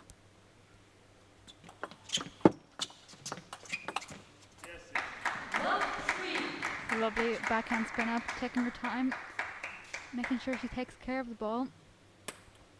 Playing a little bit higher, trying to kill the speed against Feng.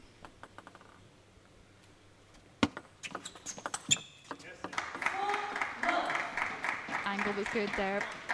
Feng needed turn, but a little bit of angle at last second. Ensure that she didn't have enough space.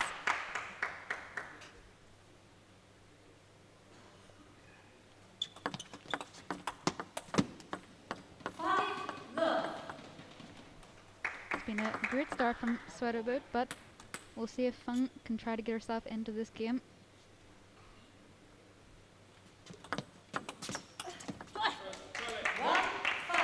Here comes the fight back.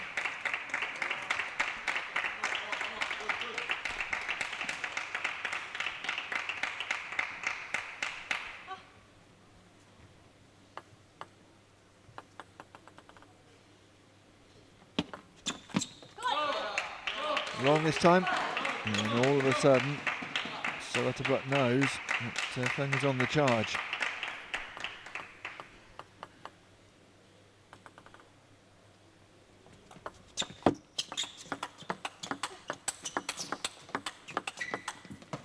Oh, well,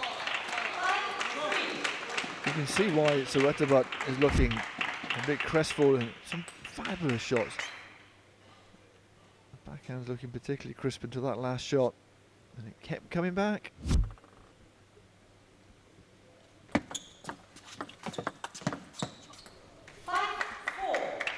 And that's the shot. I mean, Suthasini plays that sort of inside-out backhand absolutely beautifully, but it came back again with interest from Feng, and that will prompt the 1 minute timeout from Jürgen Persson. She wait you.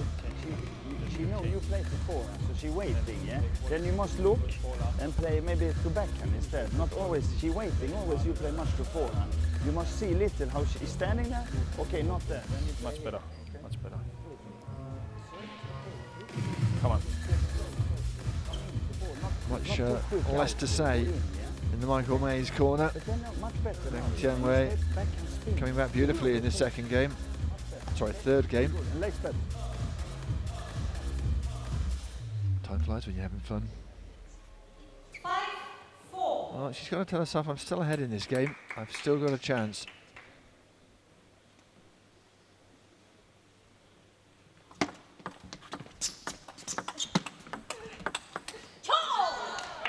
No, she's not anymore. 5 apiece.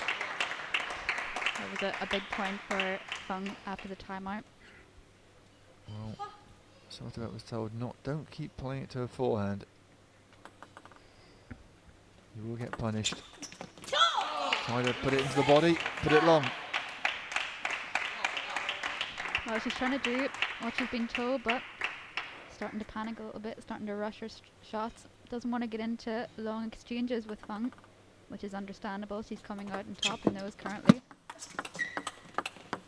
5-7. Scoreboard pressure now, though. She hasn't won a point in 7 consecutive points, so need to break that. 5-7. Just 3 forehand winners for Suthasini.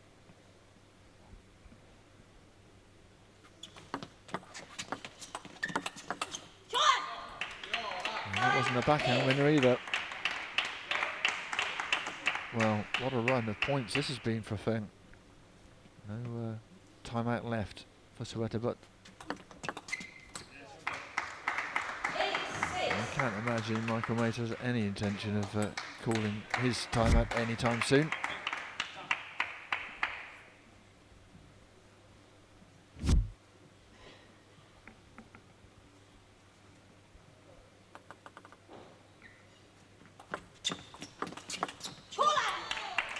Lovely backhand spin over from Feng, keeping the ball low over to the net, making it difficult for Suthasini. A little bit of an angle too, just wasn't too sure where the ball was going, a little bit surprised.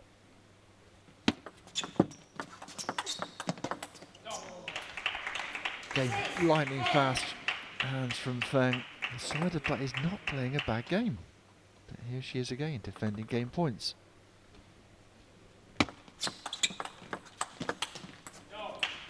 There you go.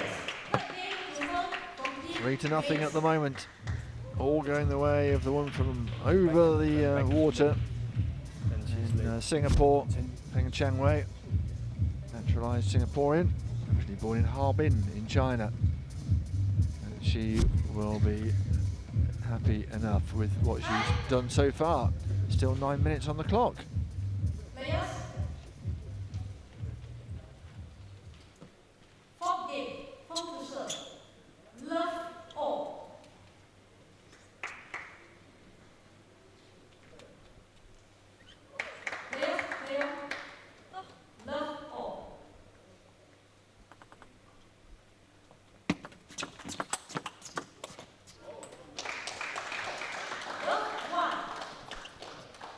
That'll help settle the nerves from Suthasini after losing the last game.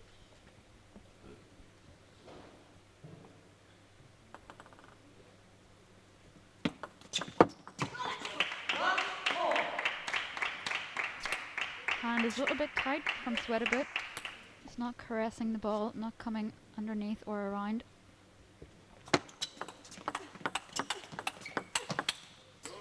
That's better.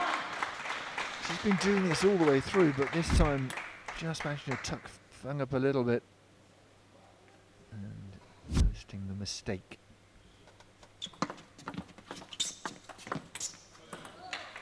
Lovely deceptive play there from Feng. Suthasini thought she was going cross. A little bit of deception coming around the side of the ball. It meant Feng was going down the line.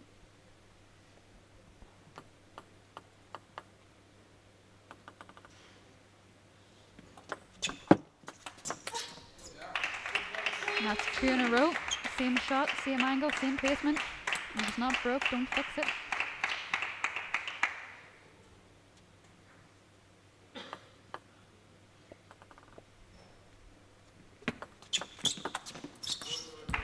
Nicely placed. Just goes to prove you can play it onto Feng's forehand and win the point, but it's got to be pinpoint accuracy on the table.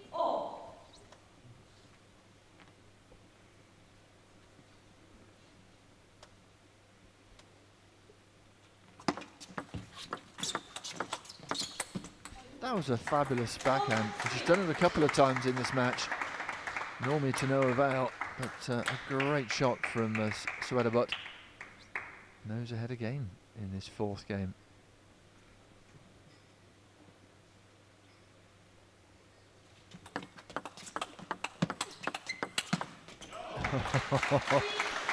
Well, she's putting together a nice passage of play here, Shibaev.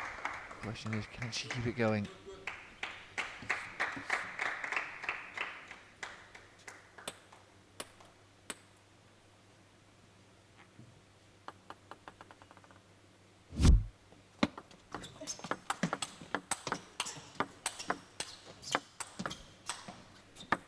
Back in the warm-up area whilst we're watching the main action here.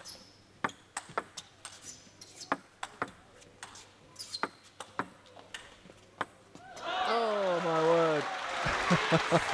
What a rally. Well, excitement in the main hall. You saw the practice arena just behind here as part of this massive complex. But this is the main event, and that was the main point really of the match, I'd say. Look at that. A look of disappointment on the face of Feng.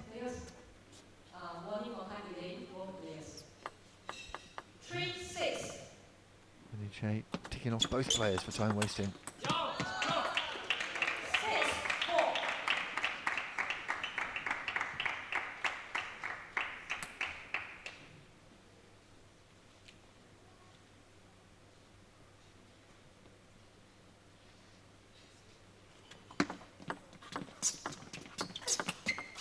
Good backhand.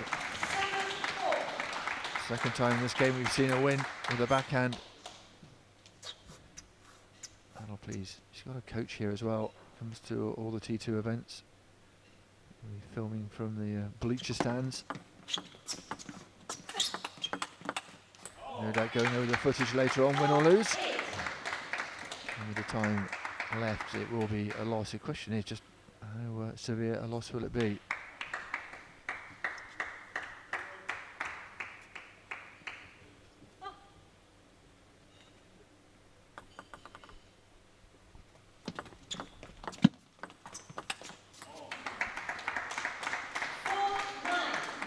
Just losing her range on her backhand momentarily in the last couple of exchanges.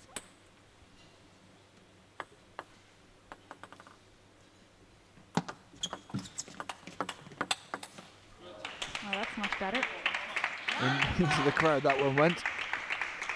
Wasn't caught, dropped in the crowd.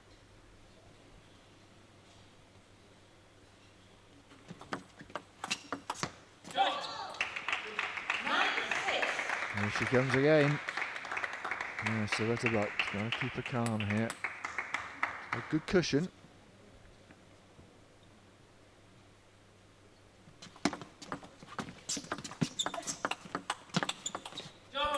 That's just very fast from Feng.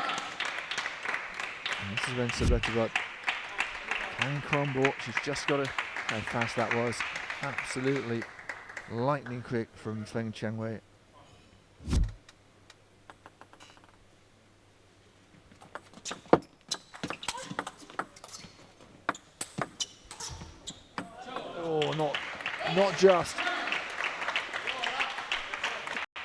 The this is where the panic will set in. She'll be replaying the last game, 5 points in the lead now. And now down to 1 in this game. She'll be thinking, I let one lead slip. I let a second one slip as well. And you can see just how frustrated she is. A bit tentative, and that's what tends to happen, isn't it? You don't play the game on its merits, the point on its merits, you think about the game situation. The panic really does set in. Trying to win points early on, rushing the ball instead of doing what she's doing to get her the lead, is play long rallies to the backhand of Feng and then switching. Oh dear. You have to feel for Hayata, but there's 10 seconds left before you enter the kill zone as well.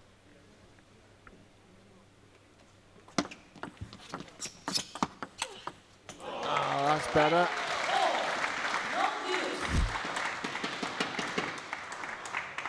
Beautifully done. Had to really move to get to the forehand. Next point wins it, of course. We have no juice. It's kind of pointless. We're in the kill zone. Why would you? It doesn't matter anyway. Oh, and Hayata will be distraught at that. Feng comes back from quite a long way behind to take that game.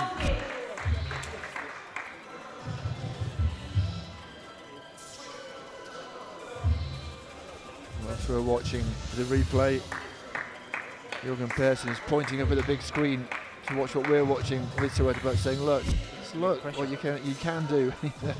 That's a heartbreaker of a last game. Very interesting that Feng was giving a yellow card for time wasting, because you're inside the kill zone. You can take a minute and you still be inside the kill zone. We're still going to turn the clock off, and we are going to play first to 5. Interesting to see, though, the only yellow cards we have seen in T2 have both been from the Team Maze camp. I don't know if that's a team tactic or, well, we'll see how it progresses. Kill zone game, first to 5 points. Suthasini to serve. Love all. It was attacked. He didn't employ it very well in the kill zone, did they really?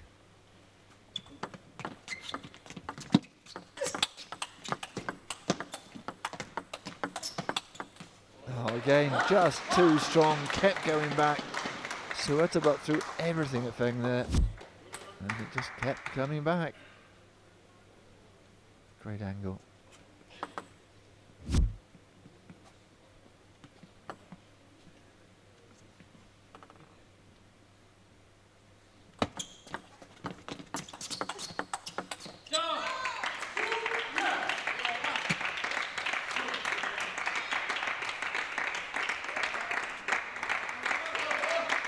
We had a 5-0 in the previous game, Timo Boll against Jusei Hook. Could we have another one here?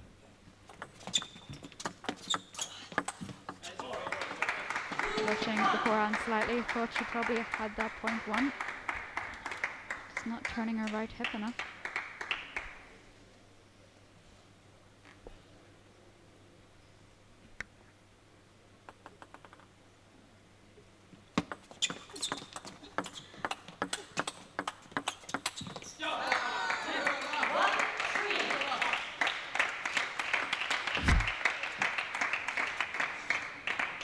Well, Hayata has been employing Jürgen Persson's tactics about not playing to the forehand, but I feel she's playing too much to the backhand wing now. Needs to mix it up.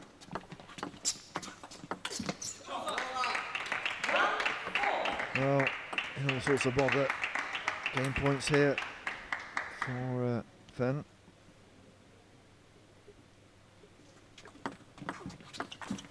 And there you go, wrapped up nice and quickly, even though we're not on the clock. And that's a 5-0, a second 5-0 for Team Maze. Feng Chengwei wrapping it up very quickly.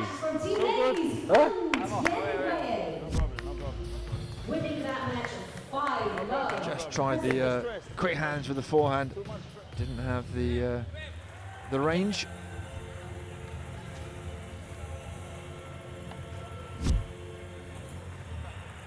And that's how it looks. Feng Chengwei from Singapore with 5 straight games without reply. At last, a smile. The stats are pretty damning, if truth be told. You don't need us to explain them because you can see it there. I can see it in black and white, but it's more blue and grey, but you know what I mean. And I think it's fair to say that Suthasini Hayata did not play badly in this game. She played some great shots, but I don't know, Feng Changwei was really on song today and was just one step ahead. Really stamping her authority here. That's why she's a top 10 player in the world. Even keeping her composure to win 5-0, not losing focus when she had the lead was impressive as well. Yeah, coming from behind twice in this match as well.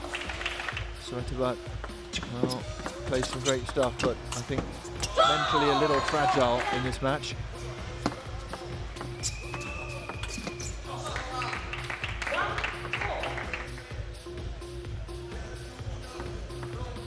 Whenever she tried to throw at Feng, didn't really work, and she loses by 5. Another amazing scoreline by the amazing Dane Team Maze, and the woman to do it, Feng Tianwei, winning that match 5-11. But I'm here with a fan right now. Tell me, who are you supporting in this fixture? I'm supporting Team Person. Although he's losing now, but I believe there's a turnaround plan later. I truly believe that. Go, Person, go! Love that support. So I believe you're Malaysian, as I am myself, and we are the host nation for the Southeast Asian Games. And the two women that was featured just now, they will be featured in the Southeast Asian Games as well. So looking at what you've seen so far, what do you think of the level of table tennis that Southeast Asia has to offer to the world stage? I'm very happy to see that just now the Thailand player, she played really well. And me, myself, actually, I am a beginner in table tennis. So I actually enjoy table tennis sport a lot. But then from their level, I see they will bring a lot of impact to this region. And I believe a lot of youngsters in Malaysia and Southeast Asia, after watching this game, they'll be more excited and somehow will influence them to play better and to train better, I believe, in the future. Absolutely. I'm loving that enthusiasm. Only 16 days till the Southeast Asian Games will be officially open here in Kuala Lumpur 2017. So stay tuned for that with our broadcast partners on Astro Arena. We're taking a short break. When we return, the next men's match.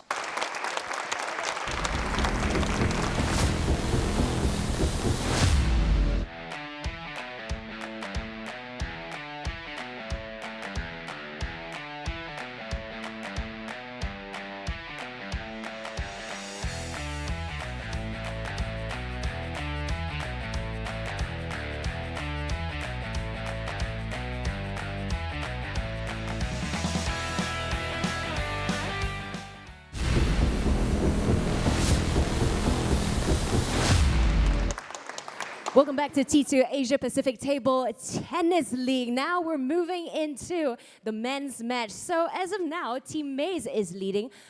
Do you think your players can keep up with the good work, or are they going to be relaxing from now on?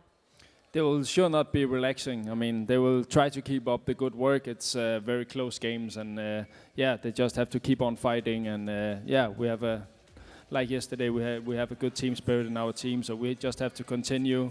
In table tennis, it can change very fast, so we have to stay focused. Absolutely. Thank you, Michael Mays. And let's get Jürgen Persson's side of things now. No matter what the scoreline is, you're always smiling, and you have a lot of fans here. So what would you say to them to continue supporting your team, and hopefully you can bounce back on this one? Yeah, I'm very happy that they're supporting us, and we need all the support, but it's nice for us to have this, and we need it at the moment. But we will try to come back. We are down, but it's always the sets are counting, yeah, so now we have a new place coming up here, so we will give it a shot. Okay, so we're going to give you an opportunity to pick the color on this coin. Yeah, I go for red. I go for red. You go for red. Is it going to be red? It is red indeed. So your player that would be featured in this match is? Jun Mizutani. Jun Mizutani has been featured twice already in the last fixture, and today he's going to try to bring it back for Team Person. What about for Team Maze? You will see from Team Maze, you will see Chen An. Chen An, hopefully widening the gap between Team Maze and Team Person, happening now. Certainly is happening now. You spin. Don't have much of a warm-up. Get on with it. So you don't stay. You can play sometimes spin with him to forehand side. You're stronger. There you go. Come on, stop. Bigging up Michael Mays and Jorgen Persson. Interesting to see how these two go. 28-year-old Mizutani, Chen Qian, 26-year-old, Japan against Chinese Taipei. Mizutani in the red, of course. The man who had a day of two halves yesterday. He lost to Paul Drinkle, 3-2 on that last point, and then won as a replacement in the match against Ovcharov, who was representing Xu. Carlsen, of course, injured. Yeah, ankle problem. Chen Qianan lost to Vladimir Samsonov yesterday, but overall a mighty competitor. Sixth. Let's get this right. Let's make sure we don't do him a disservice. Fourth, there we go. I knew I was there or thereabouts in the rankings with Mizutani a little bit further down in eighth, but not much between them. So Chen Qianan 19 games won, Mizutani 15 games won. So you know, a good day at the office here for Mizutani, and you never know. We've had a couple of 5-0s, although it was against Mizutani's team, of course. Mays with Timo Boll and Feng Chengwei taking those 10 unanswered games.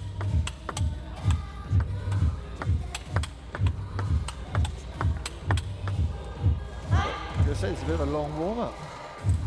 Ashley given alongside me, letting her watch. She should be a referee, I think. Get the blue t-shirt on, get out there, Ashley. I'm okay. I'm away from the cameras. Behind the cameras, I'm fine.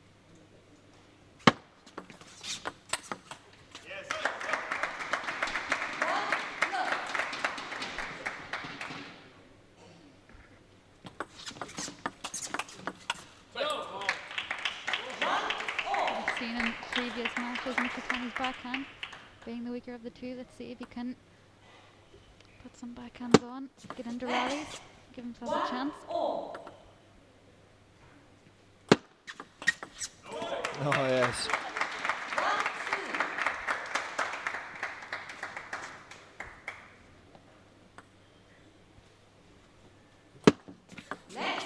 Of course, two left-handers as well. We don't see that very often in T2. We don't have a huge amount of lefties. Certainly not matching up with each other.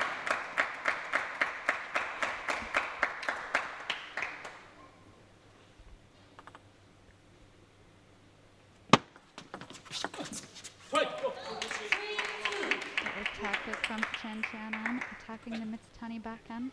Definitely the weaker of the two in all 3 rounds of the T2. The forehand's not bad though. And you see him making an effort to get round onto the forehand. And the spin of the ball just nicely into the arc as well. 2-4.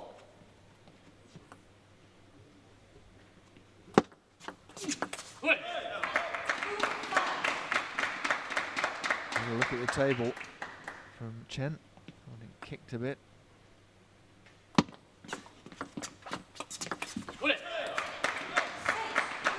Both players just a little bit hesitant on the backhand side. Of course, both will want to get the forehand in as much as possible, but they know each other's weaknesses. Oh, hello.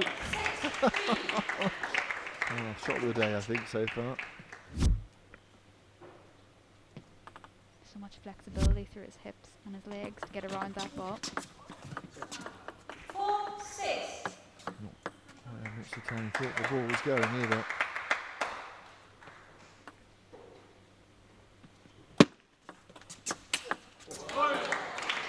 Well, he certainly warmed up the forehand. No hesitation there whatsoever.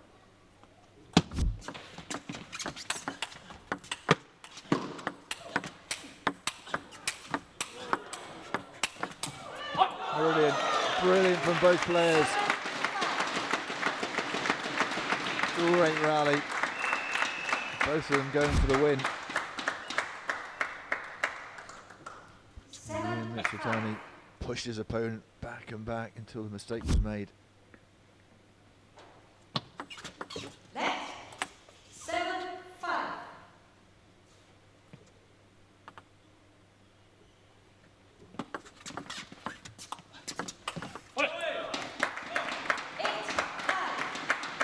A lot of power on that ball, and ball even skidding underneath the net.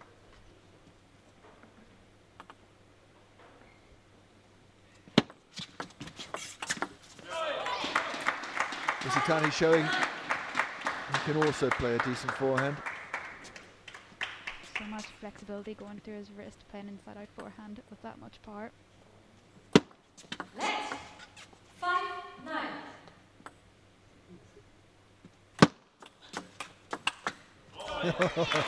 Down the other side of the table this time. Well, we've seen some great shots from this man, but he's the one defending, trying to save the game points. Let 5-10.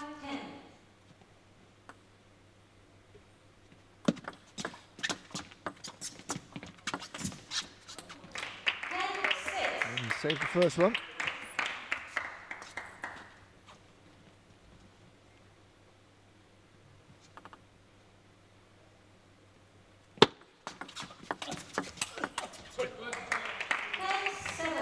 Better forehand strike of the ball from Chen.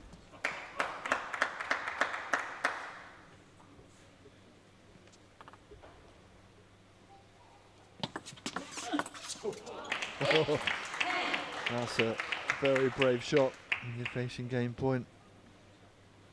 Really fast hands, straight into the body.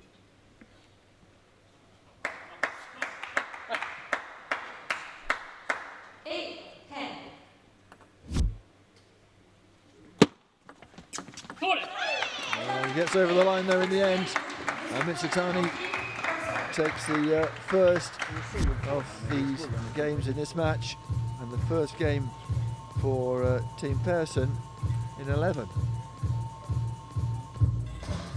He soaked up all the pressure from Chen. In the end, just under 5 minutes to wrap that up, despite that late charge from the man from Chinese Taipei. Second game, Chen to serve. Love all.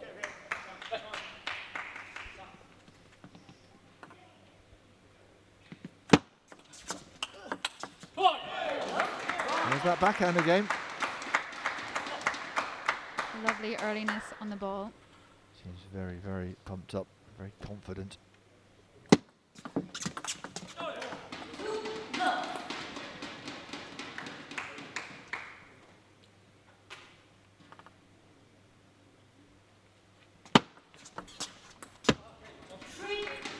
Tried that forehand again, didn't quite get himself in the right position.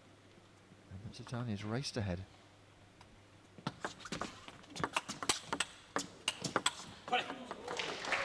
Good defending from Chen. Kept it low over the net.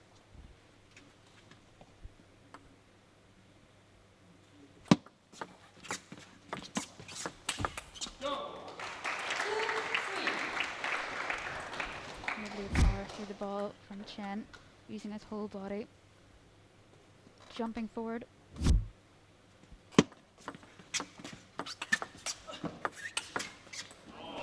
Not the second time.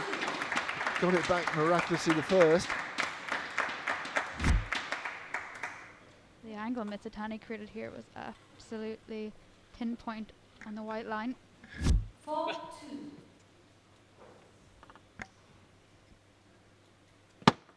Let 4-2. Mizutani really does have a huge variety of serves. He's one of the best servers in the world. Opting for a little basic chip-in serve though, just not paying off this time. Yeah, not much you can do about that net cord.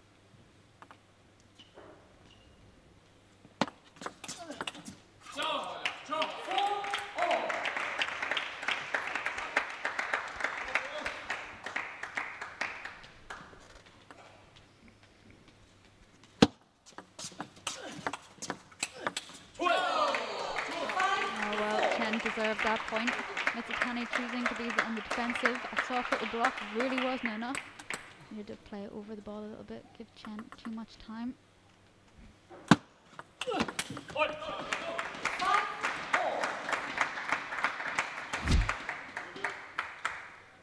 Both these players such quick hands. Once again, Mizutani playing into the body of Chen.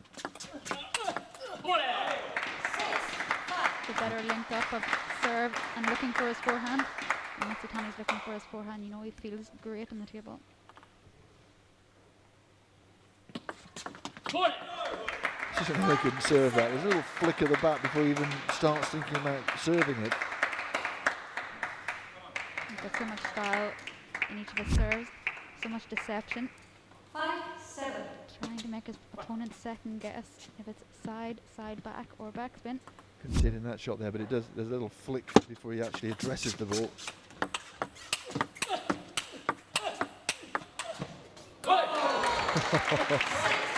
Well, I don't know. I'm sure you heard the amount of power in that rally. You could almost feel it.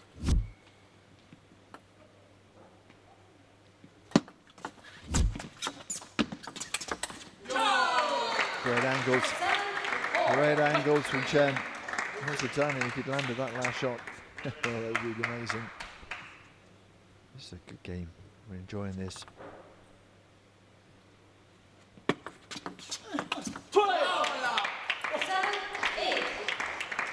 Mizutani just not making the right contact with the ball there. It's a little bit too heavy.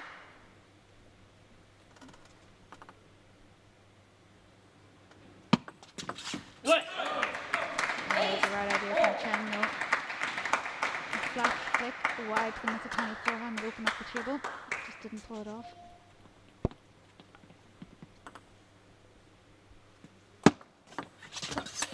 Really can't afford to play a loose receive like that to Chen. Chen has so much power. If he sees the ball over the net at all, he's in. Perfect play for him, wasn't it, really? Decent serve, finish it off next shot.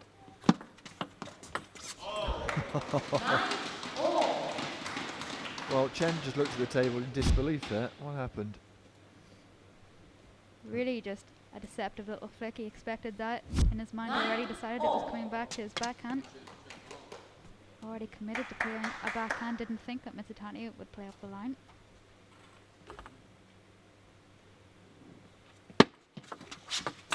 I'll put one down the other side if you don't mind. Mizutani has a game point. Great last couple of points from the Japanese player.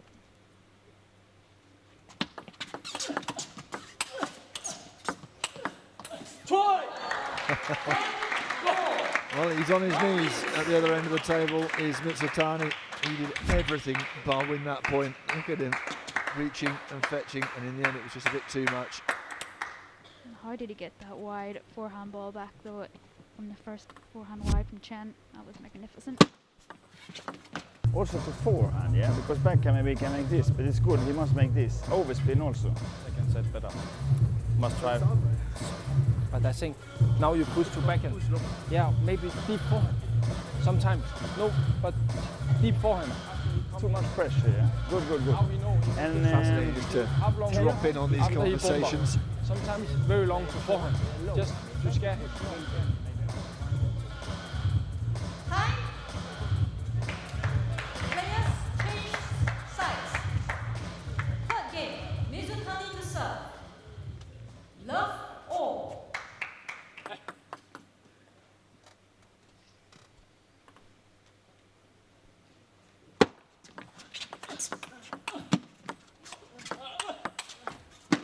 Oh, brilliant. Utterly brilliant. Like a striking viper. Bang. In the blink of an eye, it's gone past you.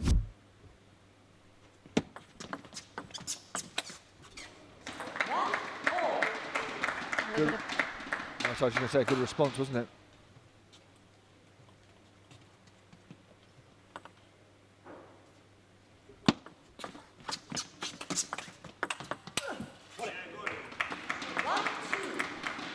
Mizutani did well there to ride in those blocks.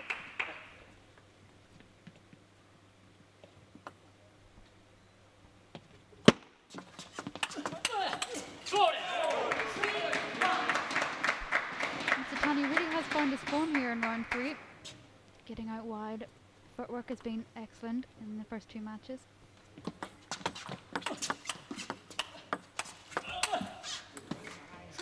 Not so good there though, just slightly not enough room. Didn't turn his left hip out, didn't pivot.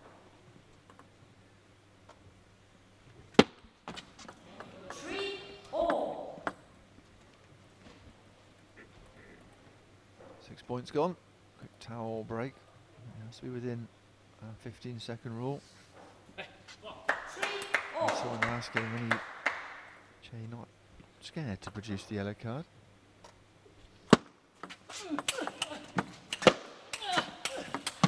Oh my word, well, fabulous play from both these players. Look at the physicality of both of these players getting out wide to the forehand. A little bit of luck on the Chen side, but deserved the point though. Takes the edge of the table and disappears. An apology from Mizutani, but he'll certainly take it.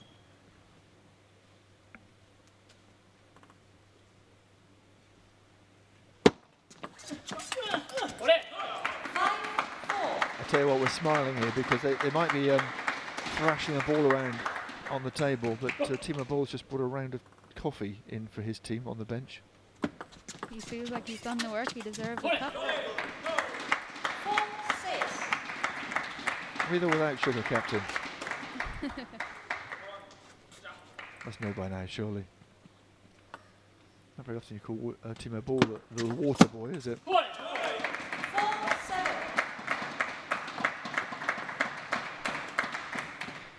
Well, when Miz is your captain, I think you have to be. 4-7.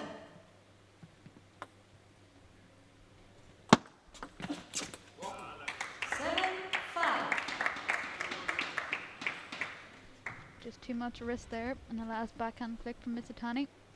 Try to do too much off the service spin. 7-5. Yeah, they're enjoying their tea, by the way. Okay, or is it coffee? I don't know. But I think Timo's a little bit more respectful. I think Shibaev already had his cup of tea, but didn't produce any for the captain.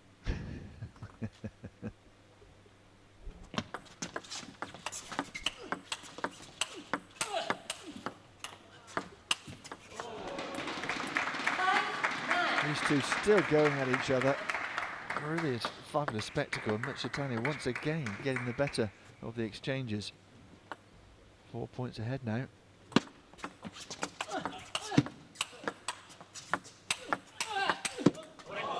Wow. Defense into attack from the Japanese athlete. Gotta say, Mizutani has really stepped up here for his team. Come out with all the pressure on his shoulders. Oh, hello. Shot of the match, shot of the day. You'd have thought that was a winner from Mizutani. He hit that pretty well, and look at that. My word. He left the front door open in that one. And you can have that as well. Well, he's going down fighting if he's going down.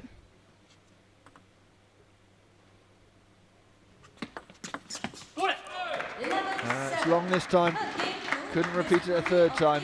And Mizutani finds himself 3 games to the good here. There's still 7:44 on the clock.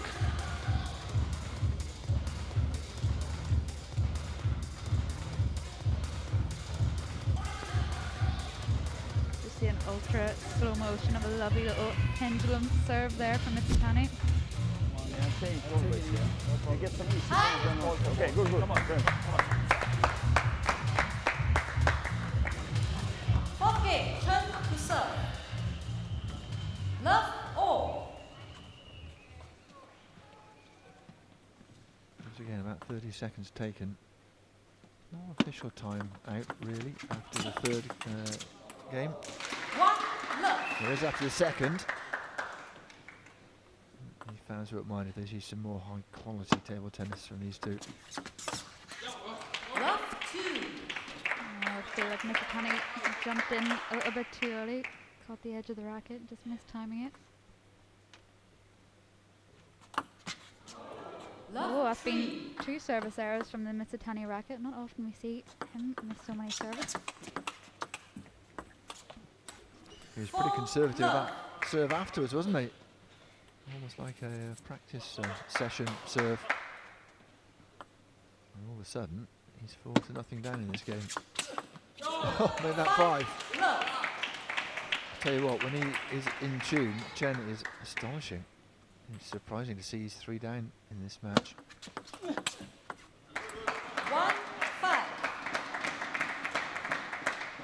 Rushed that a little bit. Feel like his body could have been a little bit lower. 1-5. Straight in the body for that shot.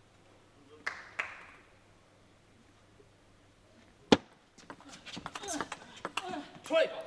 1-6. Tani really just hasn't got to grips here. This 4th game.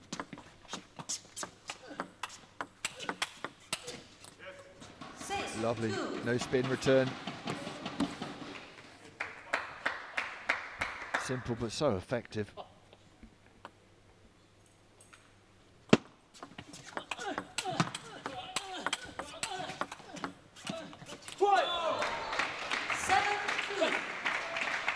Michael May's up and prowling behind the referee, clapping. He's really pumped up for this match.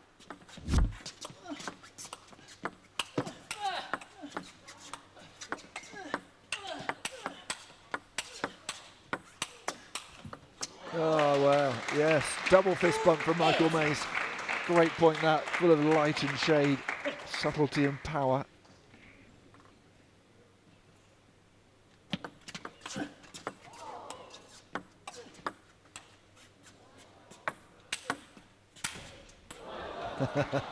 I think he gave up on that point about halfway through, didn't he, Suthasini? I'll just lob one up and see what happens. Oh dear. I think he's given up on this game and just wants it out of the way as quickly as possible. Well, you can be penalised for that if it's too obvious.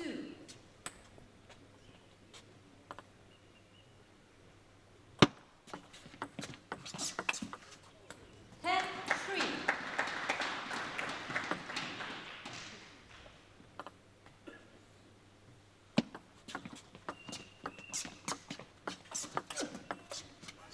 No, no. 4th game 2. Well, it wasn't the best performance there from Mizutani. He played so well in the first 3. They can have a little laugh about it. He and Jürgen Persson, because they're 3-1 up still. Sometimes you have these games.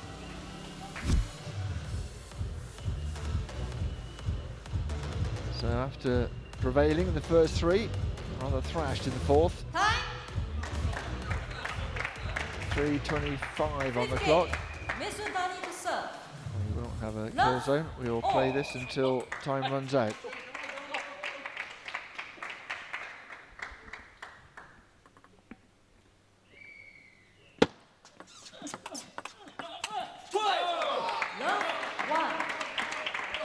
One thing Mizutani won't want is to have been 3 up and to only win it 3-2.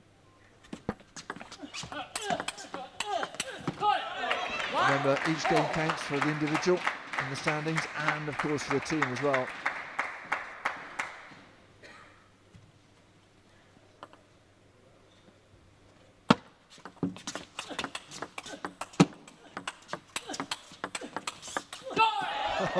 Yes, solid backhand all the way through. Mizutani, of course, with Team Persson, second in the ranking, so every game he can haul in for them is important.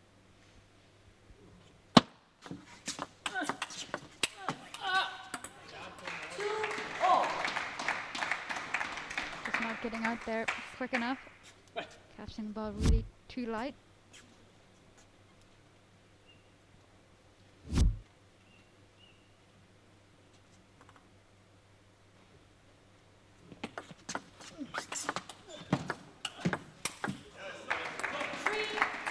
Chen did really well there to get the first initial backhand back from Mizutani, but suffered slightly when he played it back loose.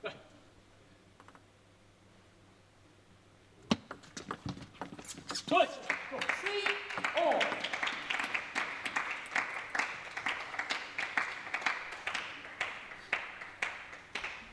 Time's ticking on this game. And someone has to win it. Remember, if they're level as the buzzer goes. And we're not playing a point, we will play an extra one. If the buzzer goes in the middle of a point, we will finish that point as well.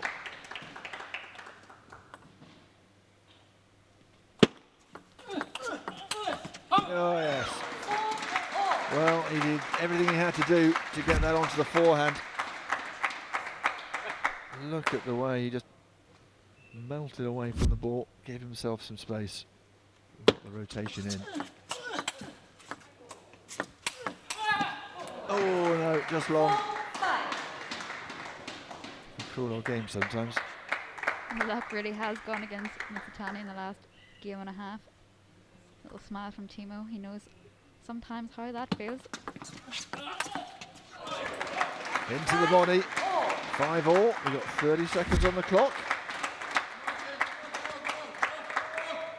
He gives it absolutely everything, doesn't he? That's long. 6-5. And who has the serve here? It's Chen. And the timeout's been called. More, 5 seconds, 6 seconds. And Persson's not happy. He's talking, whilst we're watching the replay, to Winnie Che, the referee, saying at least 5 or 6 seconds were wasted. What you do, you do. What you believe, you do. You can do what you want. Important. You're hearing the voice of a person on the other side of the arena. If you make up...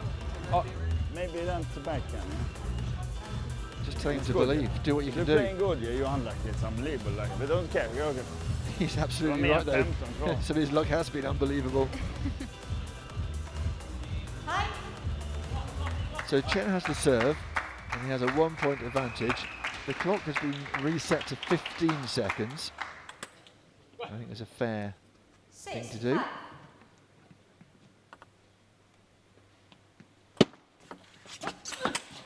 Oh, well.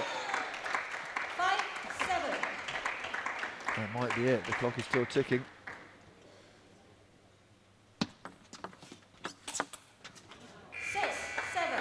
6-7, not enough. The buzzer goes. He won't get another chance to serve.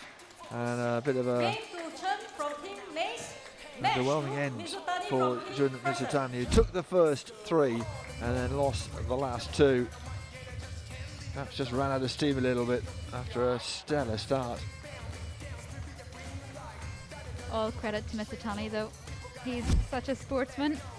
Not many players would have reacted the way he reacted with all that luck going against him. The net wasn't his friend, was it? And certainly the stats show what a close game this was at the end of the day. Forehand winners certainly favouring Mizutani. And it was perhaps so far the game of the session. Both these players going for it. Lightning fast forehand, backhand from both players.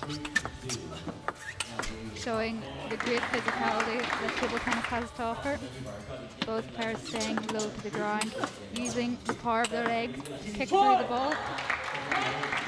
He's checking out our camera there with that one. That's a great shot, wasn't it? No, they really were very entertaining. The crowd here, very engaged, enjoying it as well.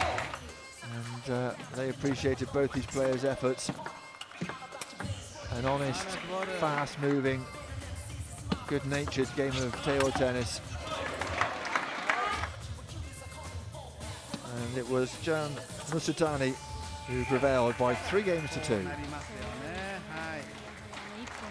Welcome back. I'm with Chen Mizutani right here. Chen, it was a really very closely fought, match right there. But overall, you did well. You must be pleased and happy with your performance today.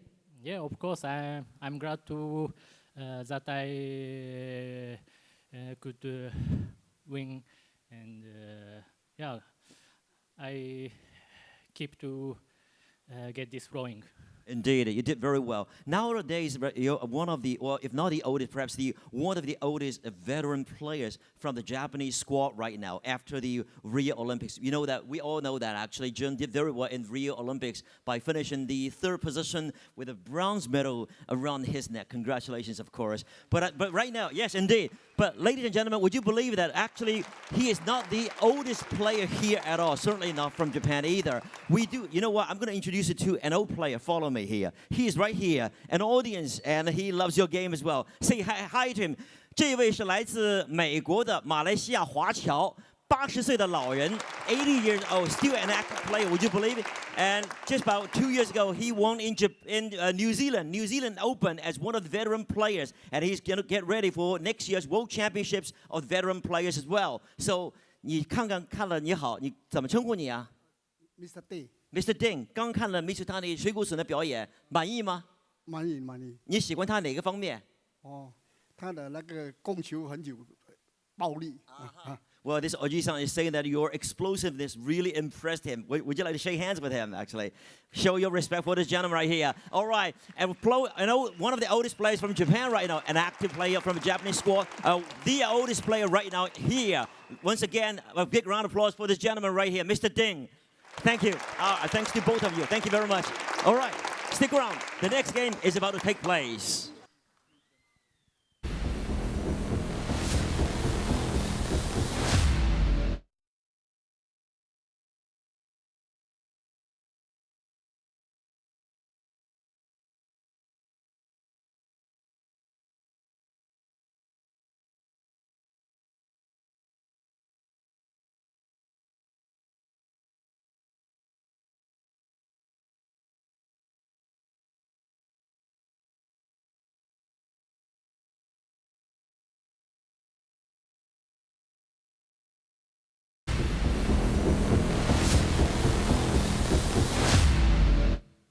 Welcome back. Game 5 is about to start. We have 2 ladies right here.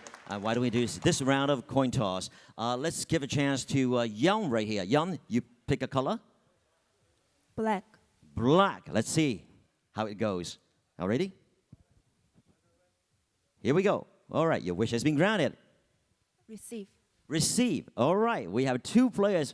Szocs from Romania and Yan from Korea. Okay, game 5 to start. Last women's match of this session, and it's Yang Huan for Team Maize against Bernadette Szocs, the pocket rocket for Team Person. The most colourful person on any team, I think it's fair to say. And I'm not just talking about the shoes, and also a very passionate player as well. A bit quiet yesterday. We normally hear her squealing her choys, but a bit undercooked yesterday. And let's hope we see a bit more passion from her. She lost to Samara by 3-2, of course. And Yang Hung had a draw, 2-2 with Jion. So let's see what happens with these 2. Someone's going to have to win this game, surely, and get their first session 3 or round 3 win out the way. Yang Huan, the South Korean, against this woman here. She had a bit of a stellar junior career. Hasn't quite broken through yet into the top echelons of the women's game. Still around the 50 mark in terms of world ranking. But she's had some success today. Jane Lee of Malaysia is our referee. First game, search from Team Person to serve. Love all. Szocs 4th in the ranking at the moment. And Yang Huan just behind her, 1 place. Szocs with 18 games won. Yang Huan with 15. She's tied with Chen Yiqing. And Bernadette Szocs actually is behind Hayata only because of the game's difference, which is only 1 game between them, so 6-5. Both having won 18 games, so a lot at stake for these 2. And a very brisk opening couple of points.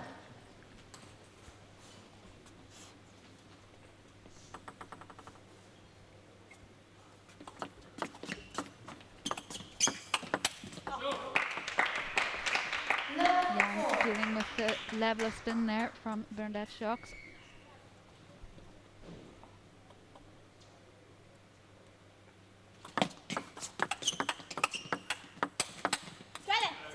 A lot better from Szocs there, finding some range in her forehand.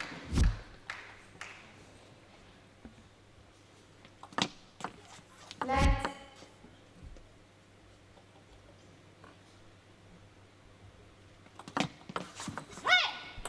Lovely little disguise serve, a little bit of backspin. Looked like it could have been topspin, but it wasn't.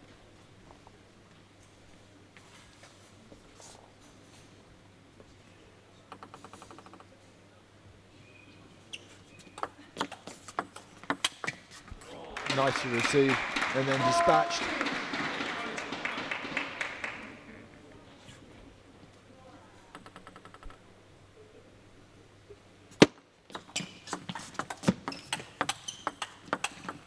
She's got a good range at the moment. Took a little edge and disappeared. She's very sharp, the shots. Didn't take an edge, seemed to. There was an apology from Szocs. Here, clipped the net slightly, just on impact.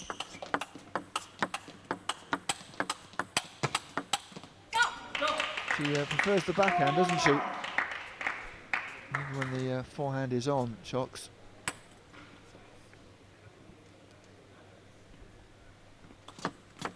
It's a great little tomahawk serve there. Just died of it on Yang, who seemed a bit surprised.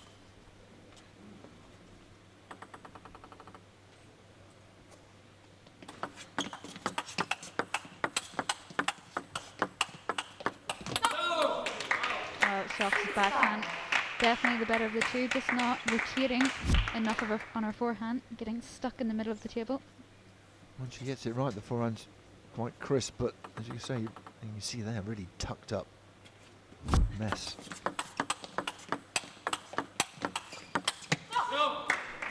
Yang knows that as well.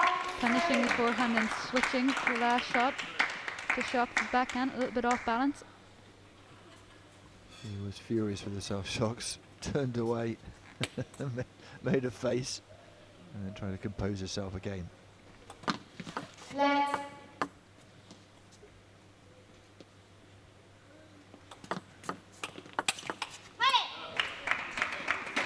That wasn't a bad forehand. She really came right the way over the ball, taking it out to the angle.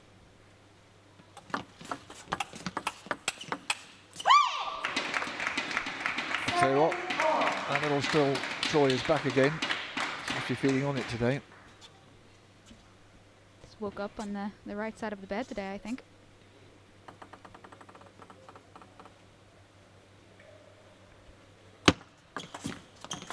Oh, goodness me. Double slice of luck up on the net, and then a little slice, a very little slice of the table. Tell you what, if you could play that shot every time, you would, wouldn't you?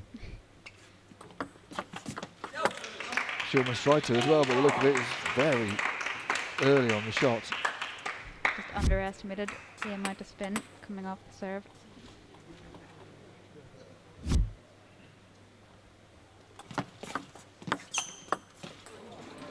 Again, getting a slice of luck. I think it took a... Did it take a kick or an edge? Yeah, it took the edge. Hard to tell from where we were.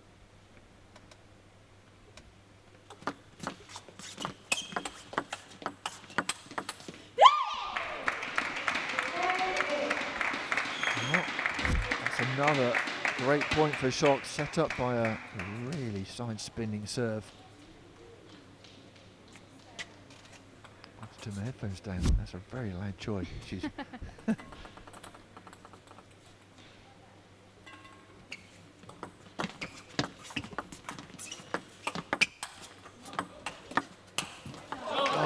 did the hard work. I'm not sure that was the right time to attack. No, she did really well to put that ball on the table to begin with a slice away from the table. But I think you're right. Should have guided that one on slightly.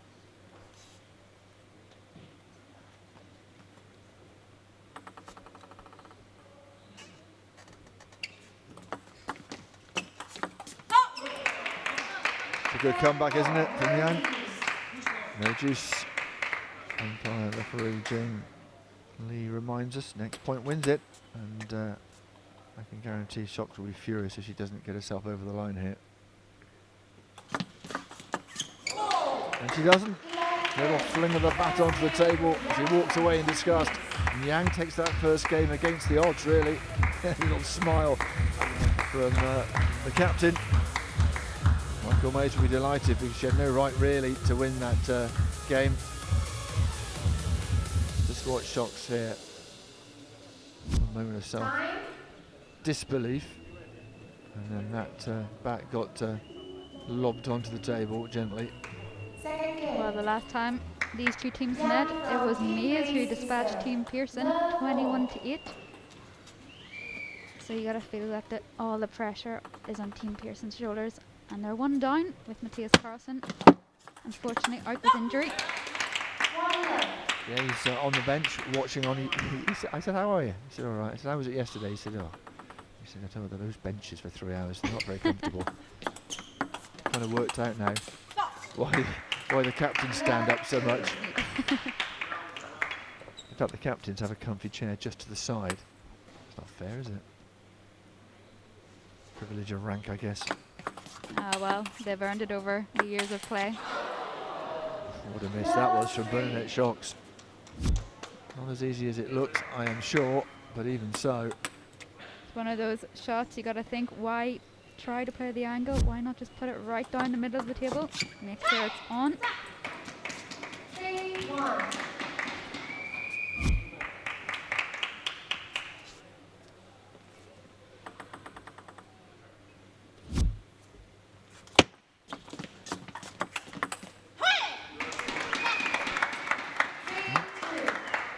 Back in the zone now, Szocs. Slow to get going in this second game. Yes, beautifully quick backhand. Great backhand punch. Killing the spin of the ball. Playing a little bit flatter. She's really good at mixing between spin and a little bit flat.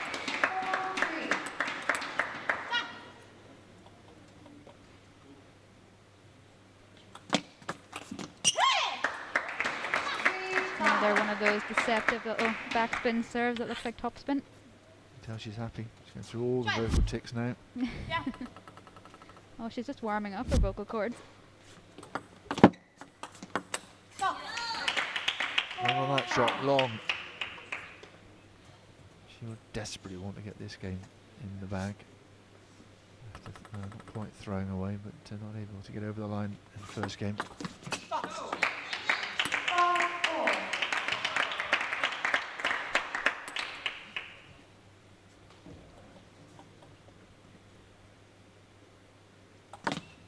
Let's.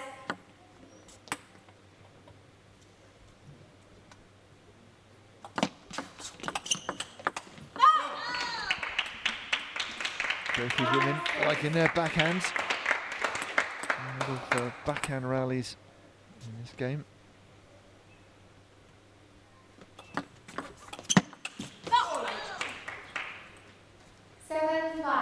Both players are stronger in the backhand wing, but it's Yang who's coming out on top with the forehand-to-forehand exchanges.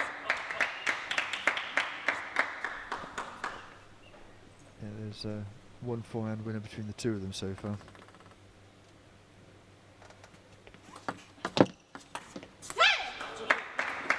As opposed to 9 backhand winners.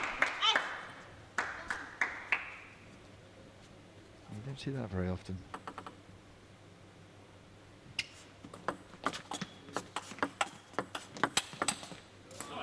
There you go again, backhand to backhand. 7th backhand winner for Szocs.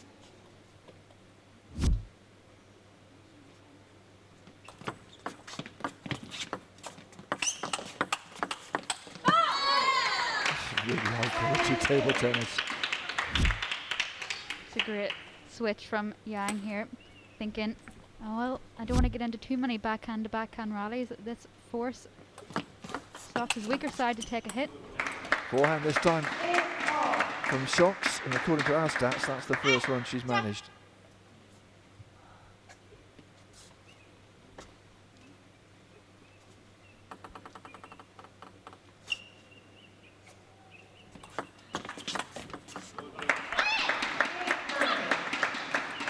Gets her nose ahead in this second game, and she convert this time.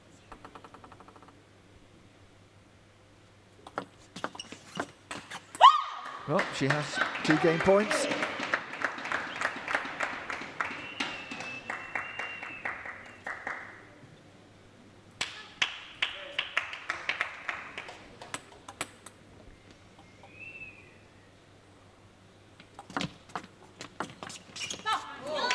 Well, Yang not to be fooled again. She read the serve really well there, touched it back. The timeout has been called.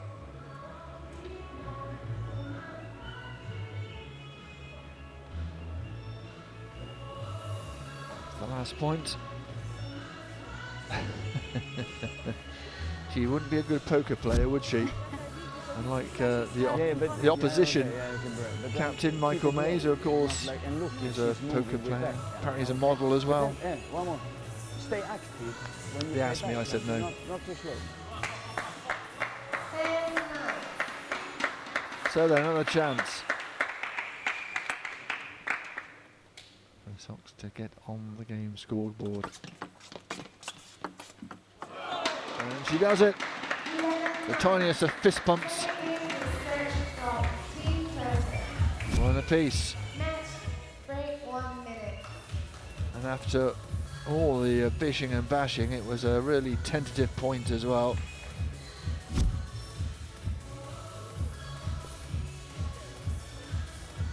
Tight match this one, finest of margins. First said it was too high, you know, that was the problem. It was jumping like this. Yeah. But also in back, okay. Otherwise it's okay.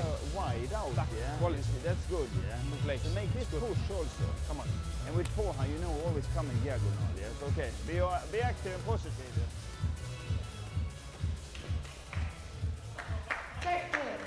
Szocs being told to stay positive. Search from team person to serve. Such an emotional woman. If you can channel that, then you're doing a good job. Don't want to get too down on herself. That's when it does start to sort of all fall apart.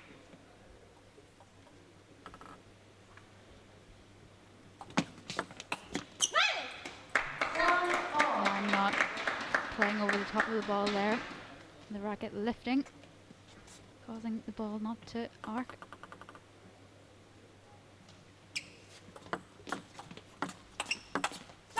The better forehand from Yang. Really trying to caress the back of the ball, get a little bit more spin.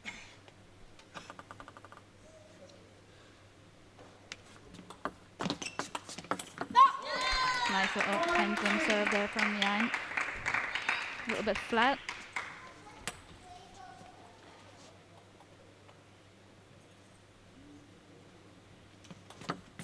Let's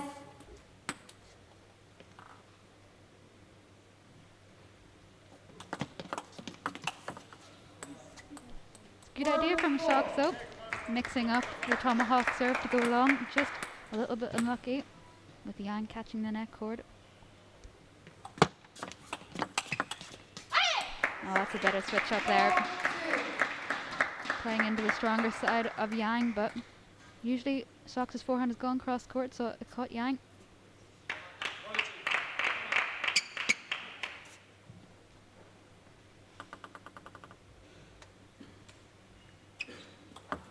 let's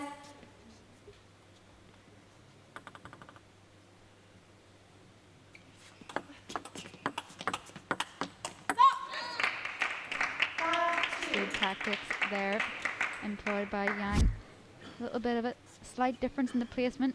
2 or 3 inches can make the difference.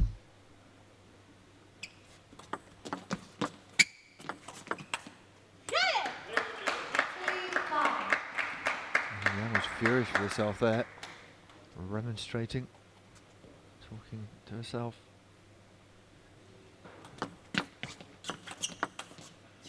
There was a lot of spin on that backhand. And you heard a little Choi, the shout. She looked straight at her opponent and she did it as well.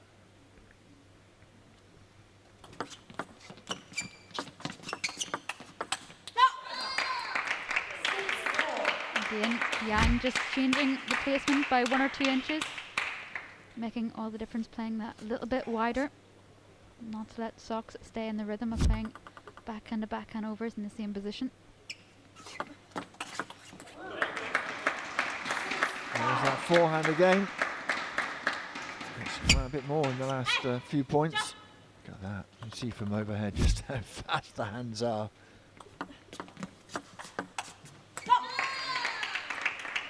Again, Yang hitting the middle of Bernadette Szocs. Just struggling there slightly in this game. Not pivoting her right hip out of the way.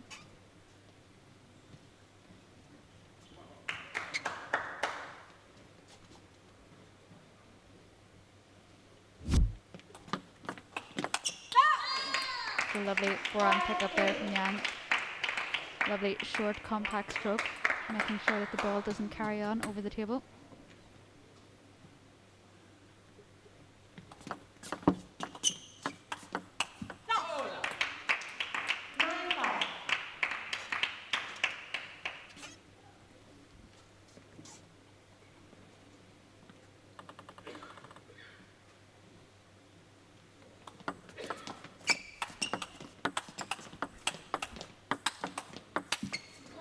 Great defending from Szocs. Listing a mistake from Yang as she looked to attack. Smile from Szocs across to captain person.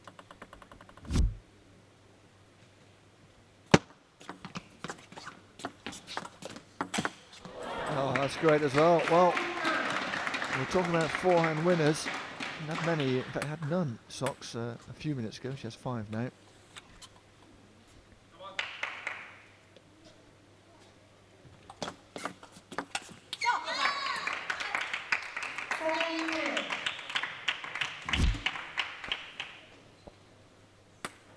Another forehand error from Szocs. Just Yang putting her under a little bit more pressure in that area, which is causing then her to miss her best shot or backhand out of panic. Yep, and she concedes the 3rd game. It was not a bad idea in terms of placement, but in terms of execution, just wasn't there.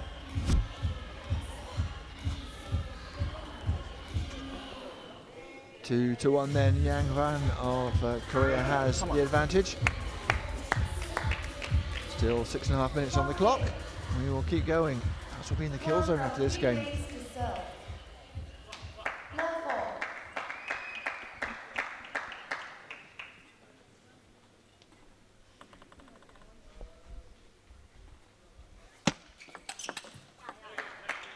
Great return of serve. Another example of really quick hands these two women possess. They're playing their shots.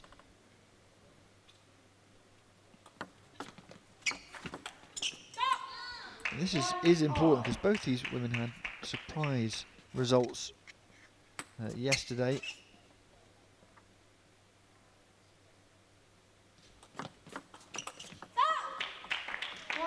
Yang drawing with Jeonji Hughes at the bottom of the pile, 12th in the rankings, and Szocs losing to Elisabetta Samara, who's down in 9th.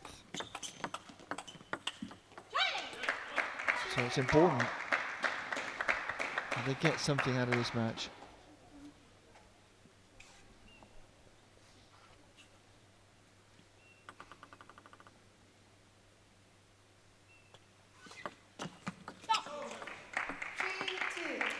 Lovely little added flick of the wrist from Yang there at the last second as she cut through the ball.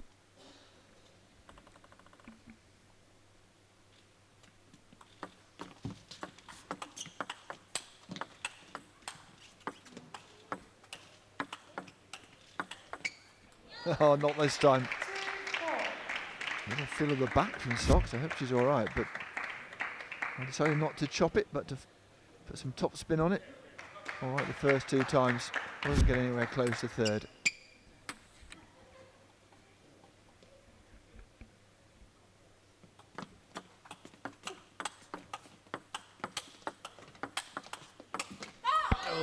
it went to forehand, and it didn't happen. Well, Yang hasn't got the best forehand in the world, but she knows her limitations. She makes sure that the third ball is on the table, whereas Szocs at the minute just hasn't really found range on her forehand. That did the job though. She's still in touching distance in this fourth game.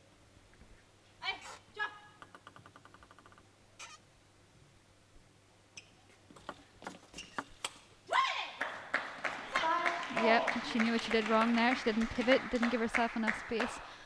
That forehand was all arm and no rotation.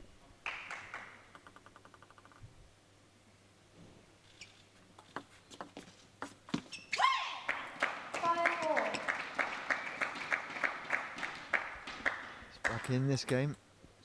5 apiece. Szocs with the serve as well.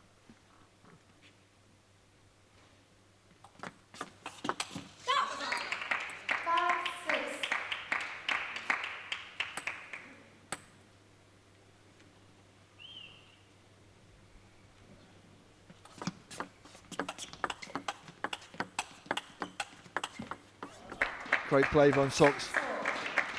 I'm almost surprised that she plays that backhand with such power and it still lands every time. Really accurate. 6 apiece. Players. In the hurry up by referee Lee.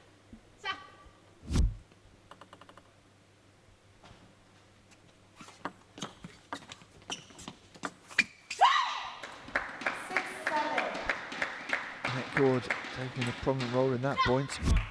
Went away with Szocs in the end.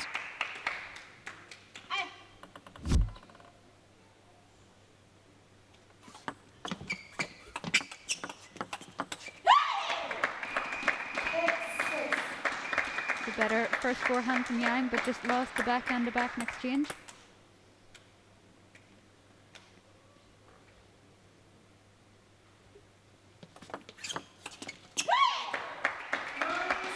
All of a sudden, Yang can't buy a point.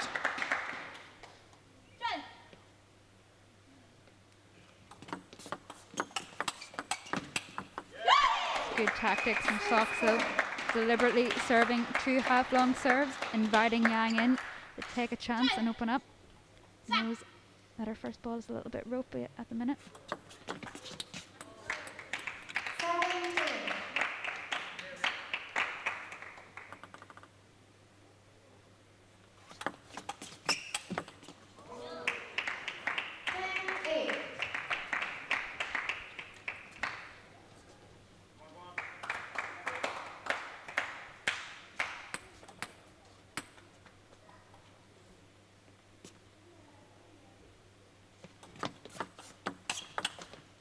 There you go. It's long. And Szocs is back on level terms.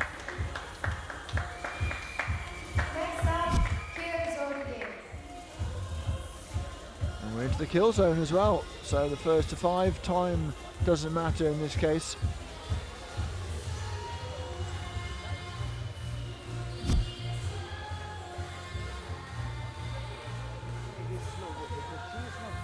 She likes speed, but slow ball, she must make speed. She's not good, you know. And also with the service now, from beginning, forehand is better when you hit little close, not behind. Yeah, stay close. So then, first to 5. Almost like a match within a match. Whoever wins this wins the match.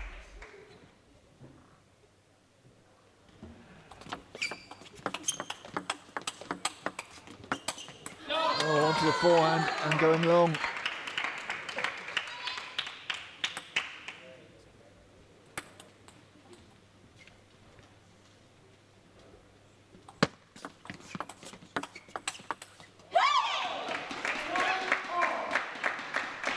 Better from Szocs, kept it on the backhand. Top, Young Ryan.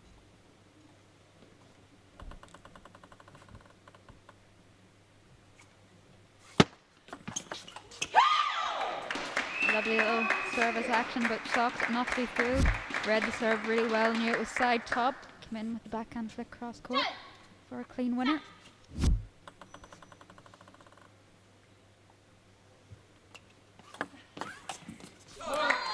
Oh, that was a really clever change of service there, going along to the Szocs forehand. It's a risk, but when it works, it works.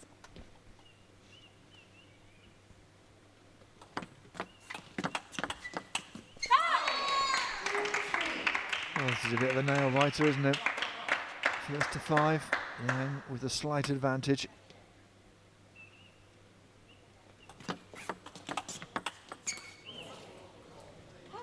That took a touch of the table. And Szocs said, how are you supposed to play table tennis like this? Clearly thinks that she's been a little bit unlucky in this match. You certainly can't do anything about that shot. So she has to win the next 3, really. Oh! Well, that's one way to win a point. What did they say? Luck evens out eventually.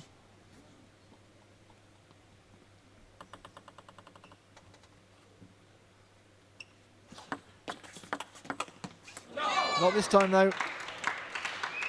And Yang takes the kill zone game and takes the match by 3 games to 2. Well, Bernadette Szocs will not be happy. She felt she was on a roll, and the juggernaut came juddering to a stop in that kill zone game. And so she has to just accept defeat, although winning 2 games, the damage is not too bad, and she will stay ahead of Yang Huan in the rankings. Yes. That's the story of the match, and this is the story of the stats. Very even. Backhand winners going away as Szocs, and the forehand winners, which suggests that she won the game at a counter, but there you go. That's what did they say? Lies down lies and statistics. In this case, it doesn't really go with the story of the match. Yang did really well in this match here to maintain composure.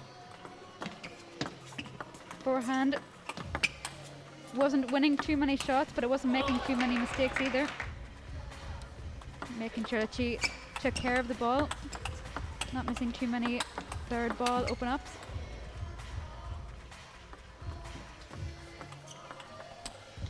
She played well, Szocs, but it was a second 3-2 defeat in as many days, losing to Samara yesterday and losing to Yang here.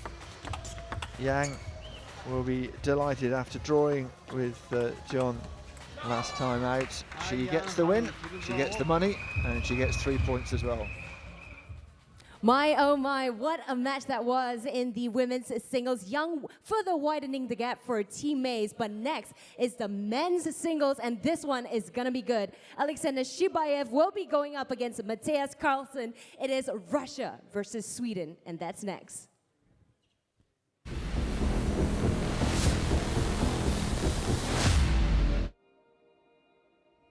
我觉得可以成为一个人生的赢家才算成功。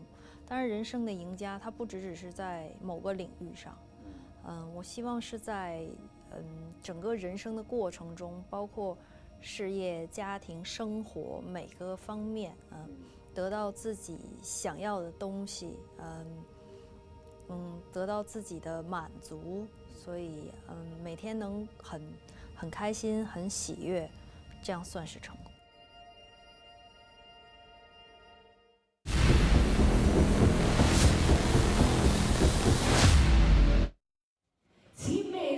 Team person. We're moving on now to the last men's single of this specific fixture. As we stand, Maze is leading, but hoping to chase back as team person. So without further ado, let's go straight to the coin toss. Let's give Alexander a chance. Which color would you like? Red color. Is it going to be red color? Well, let's find out right now. Red it is. So to serve or receive? To serve, serving you the best of table tennis right here at T2 Asia Pacific Table Tennis League right now.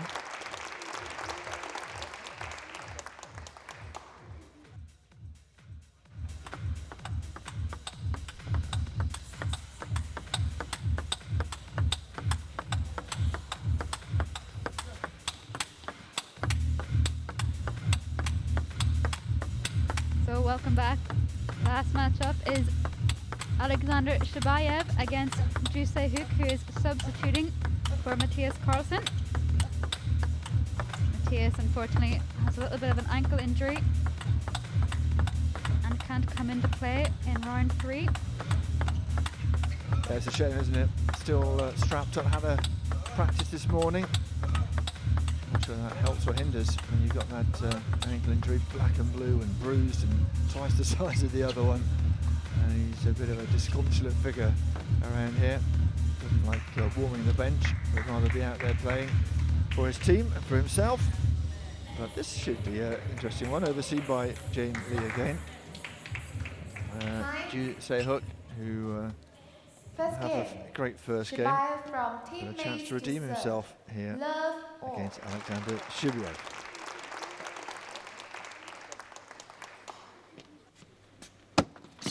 This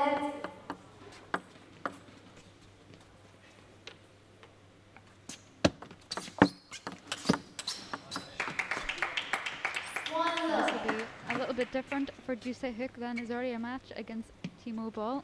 Shibaev playing with a little bit more power and will come straight out of the park and try to hit clean winners. It went to the side, not to the edge. It's interesting what Timo Boll is saying though about Ju perhaps carrying an injury. He is taped up on the leg. You see it there, the orange tape. Whether his movement seems okay. It's not ideal having a second match. Could be more of a preventative issue. The only one I think will have the answer is Ju Se-hook.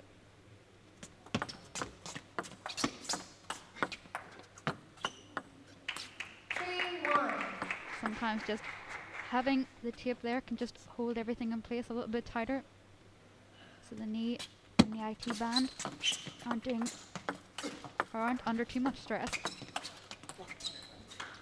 Having a look at the leg, I think he's been able the suction treat. I don't even know what it's called. And they put the cups on and you get that suction through the vacuum. And oh yes, I know what you mean, but for the life of me, I think it's just cupping. I think cupping. There you go. We got there eventually.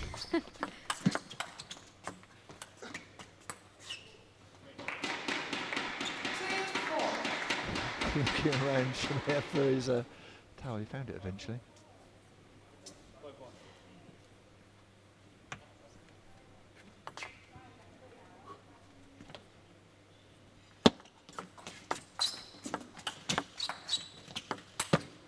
Oh, very powerful. 1-6.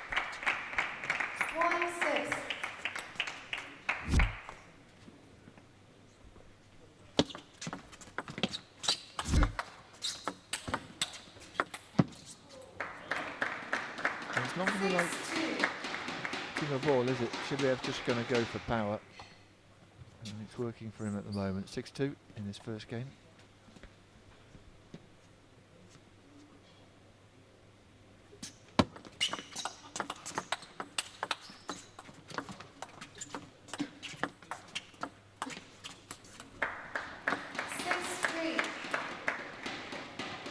Ju Se-hook staying up at the table and defending. And worked for him.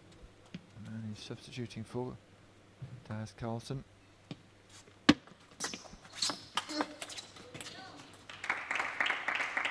it's a great forehand strike from Shibaev.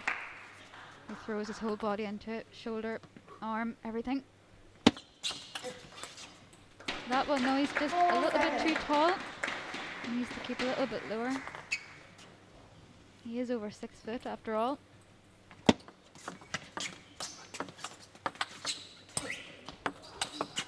Oh, it's a great retrieve from Shibaev, but it was dispatched through the aid of an edge. Ju Se-hook. He could have got that one.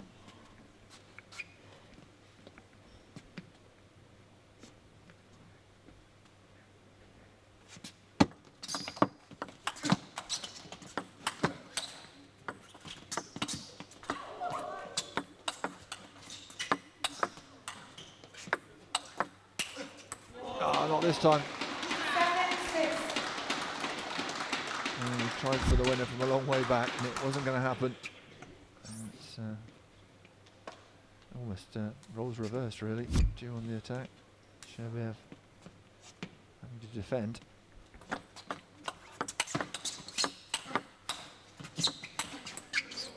And this time Shibaev at the table, but unable to get enough topspin onto it.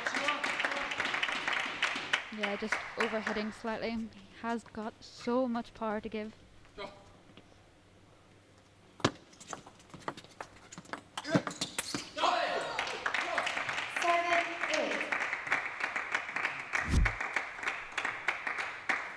Ju having the right idea though. He needs to attack more when there's power coming at him from Shibaev. See there from the super slow-mo hit the edge of the bat and flew off. 9-7. Shibaev edging towards this first game. But, Ju, always dangerous. Never write him off.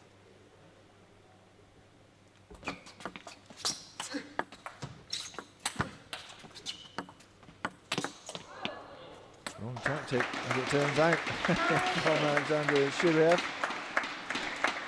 He's fast around the court. There's Jusei hook.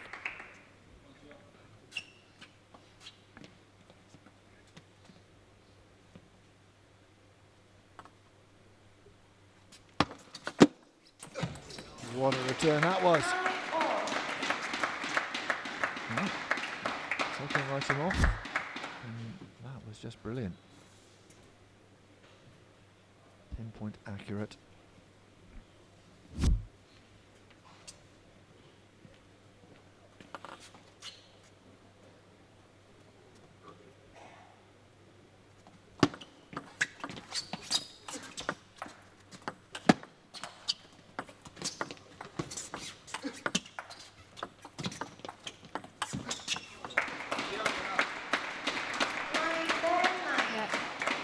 Making the motion.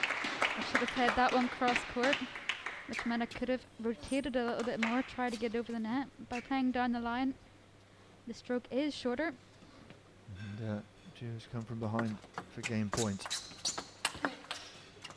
It's long. No Ju's here, of course. So the next point will win this first game in this last match of this session.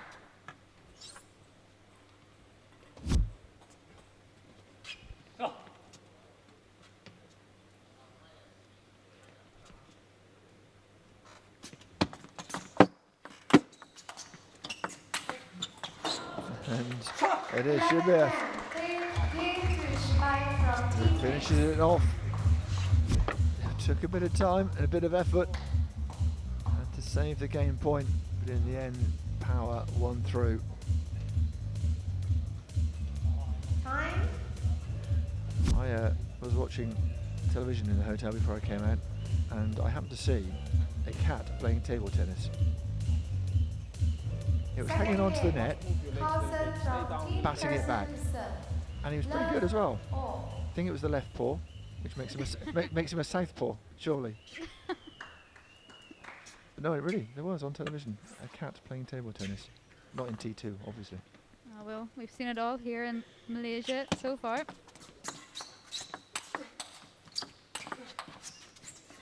I couldn't vouch it was a Malaysian cat, to be fair.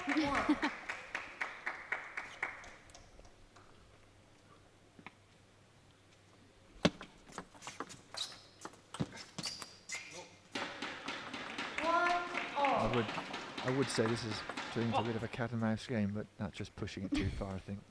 But it is a fascinating battle between these two. The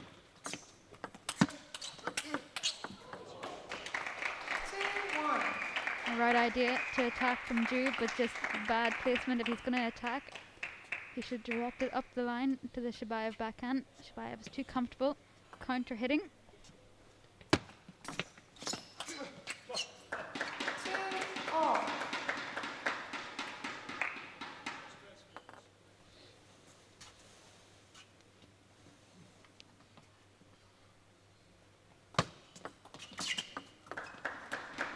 That was a nice, heavy, subtle serve from Jusei hook.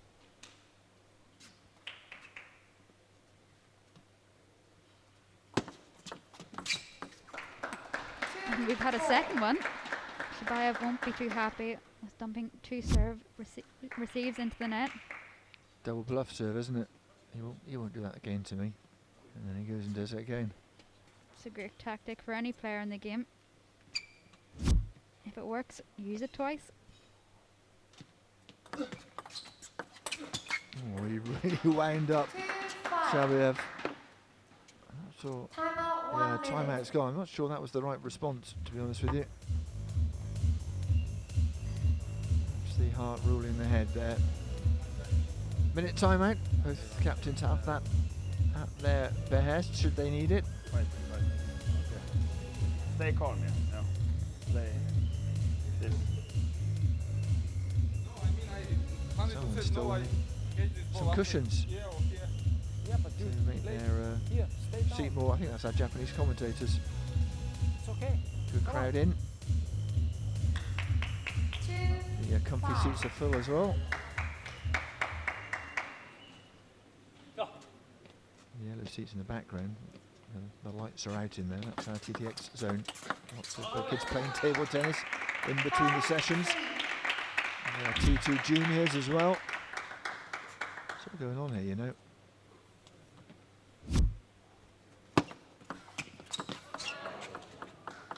Forward along the net, he decided to drop on the side of Ju.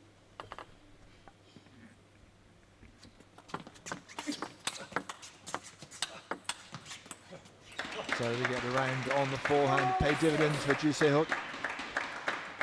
Man standing in for Matthias Carlsen, injured with an ankle injury. You gotta feel for Matthias here though. As a player, he'll be gutted and he'll feel a little bit guilty. They can't help his team to bridge the gap between Team Maze and Team Person.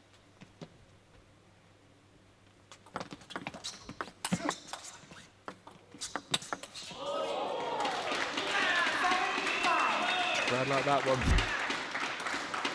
You can see why as well. Had to defend and then chose his moment to unleash the backhand. Eyes on the ball. Like what he saw.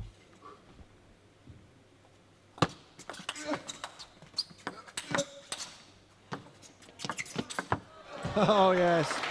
Well, that, in a nutshell, is defensive play. Kept the ball coming back. Bad decision from Shibaev. And look how he pounced on the ball.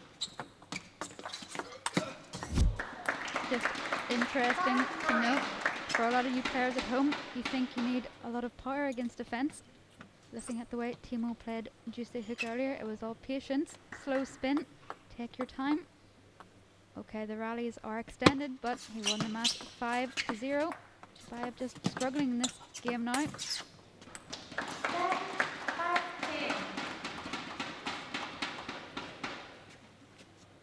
look how many game points the man from Korea has.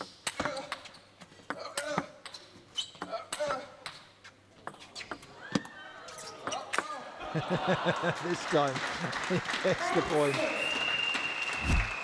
The other thing that these defensive players do is they exhaust you. That's a great point. It really was. And this time the little chip did its job.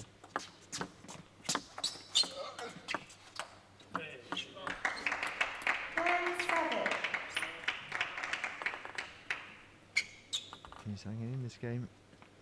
Is Shibaev.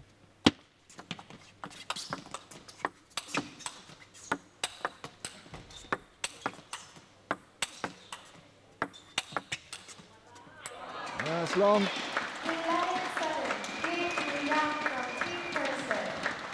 And so Ju Se-hook gets himself onto level terms, and it's very interesting to see no chopping away from the table. It's all slightly topspin from Shibaev. And our defensive player standing at the table and giving it everything he's got.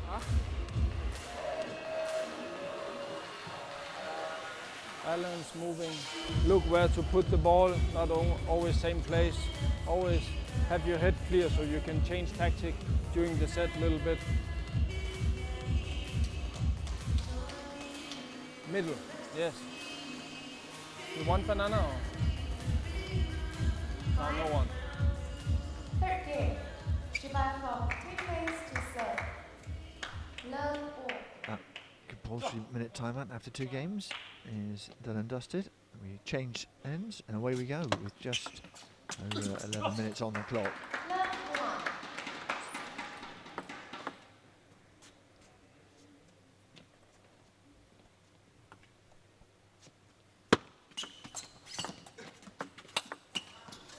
Sucked up, didn't it? Has to be dispatched, and it was. Just feel like Shibaev's just a little bit confused with the game at the minute, just not thinking clearly. Great start, isn't it, from this man?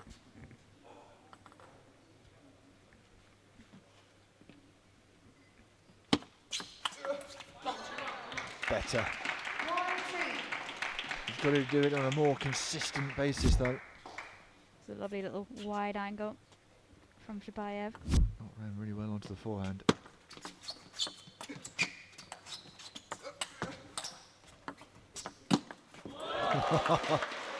He's a crowd pleaser, isn't he? They really like him. Well, Timo Boll's watching on, thinking, I'm glad he didn't do that against me.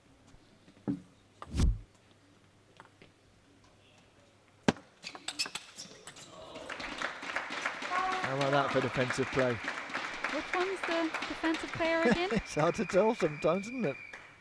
He's an all-round player, isn't he? Really is.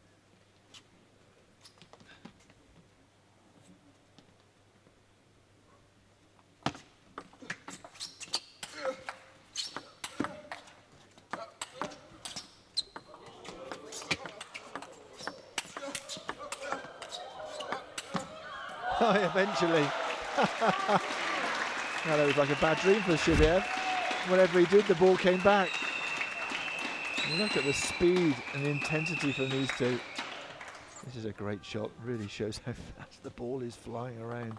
Oh, for me, that's the shot of the day so far.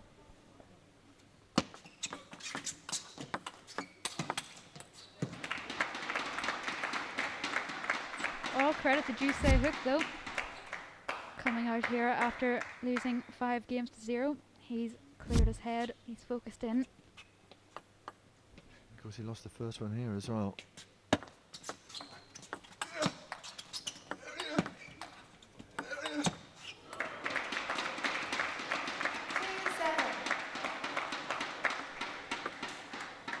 Judy just putting Shibaev under pressure, feeling that he can't touch that back. He feels like he needs to keep attacking, or else Ju will come in and play another devastating forehand or backhand.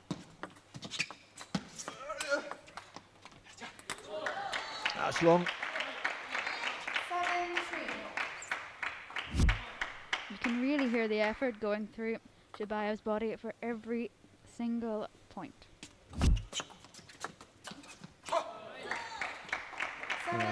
There's definitely a grunt or two as he makes the shots, but it's not as if he's putting it on. It is the effort he's putting in. Timeout has been called. So just relax, yeah, but maybe backhand service also in time, yeah? Or what do you think? Backhand service, yeah? But you play good, yeah, so yeah, your feeling is okay. No hurry, yeah? He's a little stressed, I think, yeah. So, and you attack. This backhand is good. I took it diagonal, yeah. Not bad, yeah. You have it perfect, yeah. So very good, yeah. And receive is always good if you can make little. This also. You must play 2, 3, 4, 5, 6 topspin sometimes. And receive. I don't mean you have to stress, but not only give. Now he will step around and try to attack. A little bit more quality. Come on, Shiba. More quality required from Shibaev. Backhand service asked for Ju. We'll see whether they can heed that.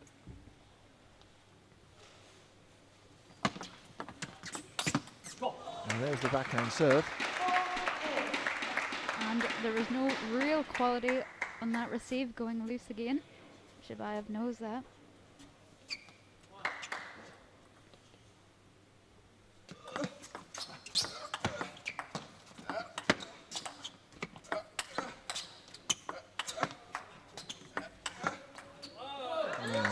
is what he's being asked to do. Keep playing the top spin. Just keep playing it. There's no rush.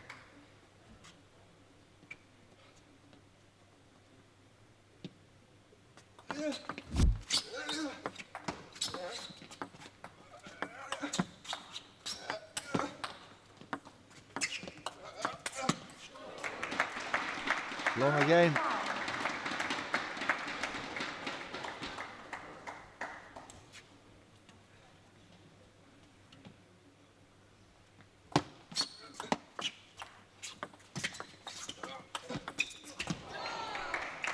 Did very well to get round onto that forehand and play with such precision.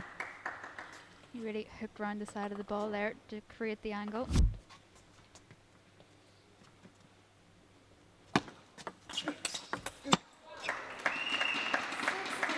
But again, not happy there, just to sit in and play the forehand and just grind down Zhu. That's the early shot, and he's defending the game point. 7-10.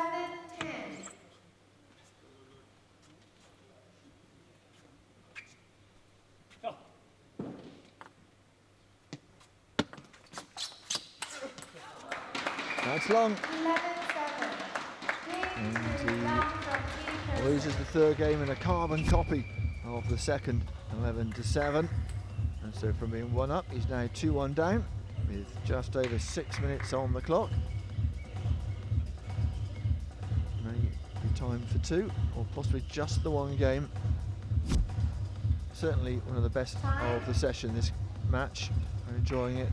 High quality, very tactical, very fast as well. 4th game.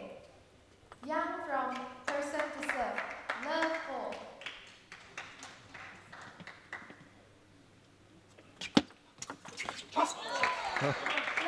Well, Shibaev, if only all points were that easy.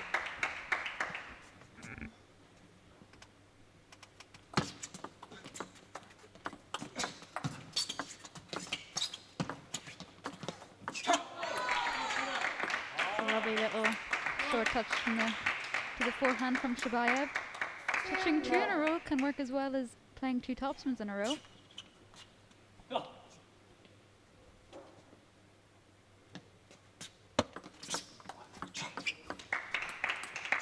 Nice little no spin reverse service.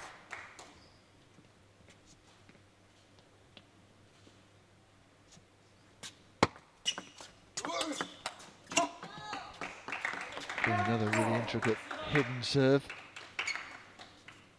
Well, as hidden as you're allowed to nowadays.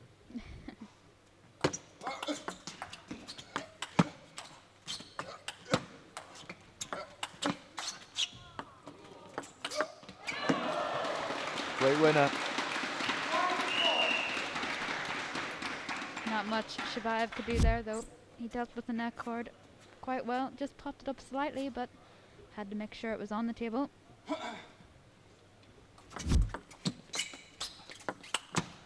Oh yes, nicely done. A lot of topspin on that from Zhu, but it was expertly dispatched by Shibaev. You could see that Zhu was heading the other way on the table. Great start to this 4th game for the Russian.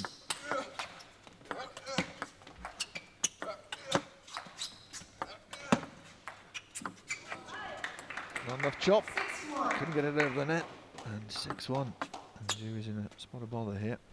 The only thing is, if it's a quick game, we might get a kill zone game in as well.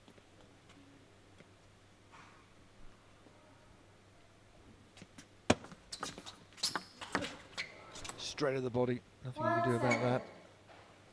Just gotta sit back and appreciate that one.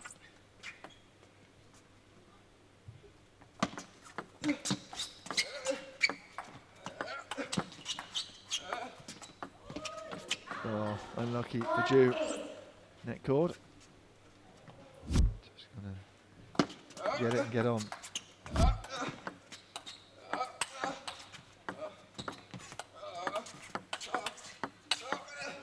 Oh. Both players playing great table tennis. Such composure from Zhu Se-hook.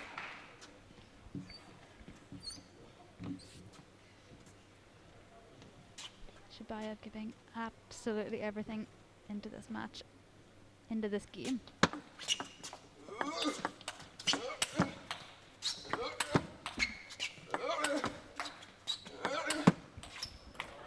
Too much power. He's going to feel this in the morning, isn't he? Well, if I was Shibaev, I'd be going back to the hotel and ordering a massage directly. Just lying on the ice. They put the fruit on. That might do the job.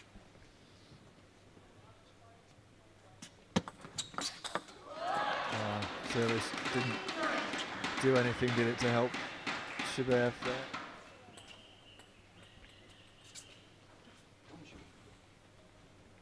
think we might get a kill zone game in here as well.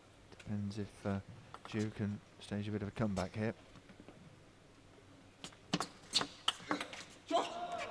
And this is the interesting thing, isn't it? For Ju, it's in his interest to get this game out of the way. And it is out of the way, and now they go into the kill zone. It's 2 apiece. It's always going to be 2 apiece, but now a chance for somebody to take the kill zone game and take the match. It's one matter of $1,000 in their back pocket. Of course, though, Ju won't get the points individually, but they will go to the team. Come on. Kill zone. Just on table. Not yeah, on table. No quality, but of course much quality. But think for tactic.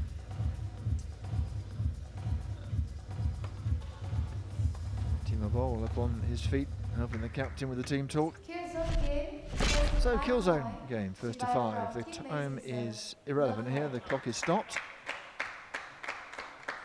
which is a good or a bad thing, depending on whether you want your lunch now or not. You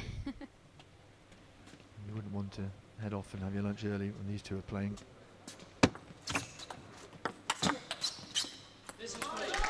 Much better from Shibaev there, standing in the middle of Ju Se-hyuk.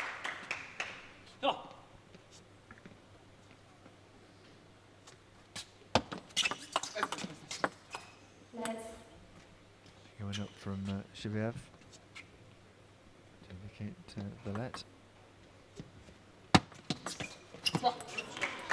Lovely little side top serve there, catching Ju out. Shibaev doesn't do too many of those serves, but kept it back for the kill zone game.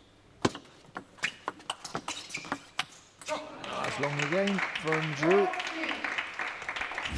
From being 2-1 up, there's every possibility you could end this match losing 3-2. That's great placement from Ju. Shibaev, the athlete that he is, got there. Couldn't do anything about it though.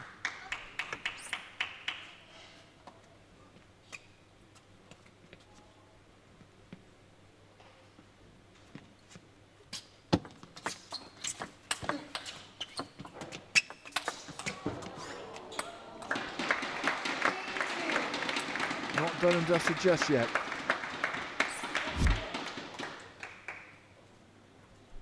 Just again, popping up the return. Can't afford to play loose when Ju Se-hyuk has such a great attack. 3-2. Oh,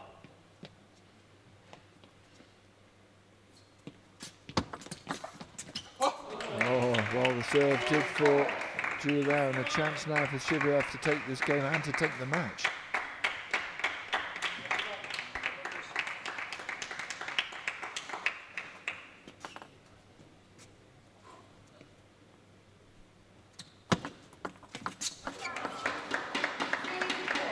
It's a great service there from Ju.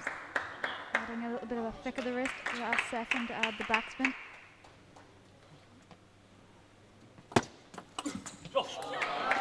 Same service, only long. It's a great tactic, knowing Shibaev has to open up. So, next point wins not only the game, it's a kill zone game, but also the match. That's how finely poised this is. Shibaev with a slight advantage with the serve.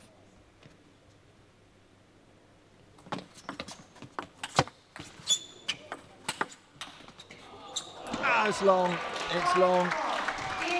And Shibaev has taken the spoils A really hard-fought match. Great skill from both these players. Has to be said, one of the most enjoyable we've seen in this session. And in the end, the power of Shibaev just winning out. And the last point decides that he takes the money, he takes an extra point. 3 games to 2. Some stats for you here, not a surprise with Shibaev leading on the forehand winners, but 8 backhand winners for the defensive player Jusei Hook. And a bad stat when your game is mostly defense. We always give you a few highlights of the matches after they've finished, and I'm not sure how they managed to edit this down to a minute, because there was a lot of great play from these two.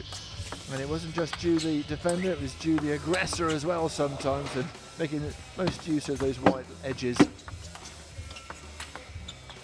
power of Shibaev sometimes working for him, not always though, sometimes perhaps a little bit over-eager to get on the front foot. And look at the speed of Judicate, who come rushing in and flash the ball away. Great contest.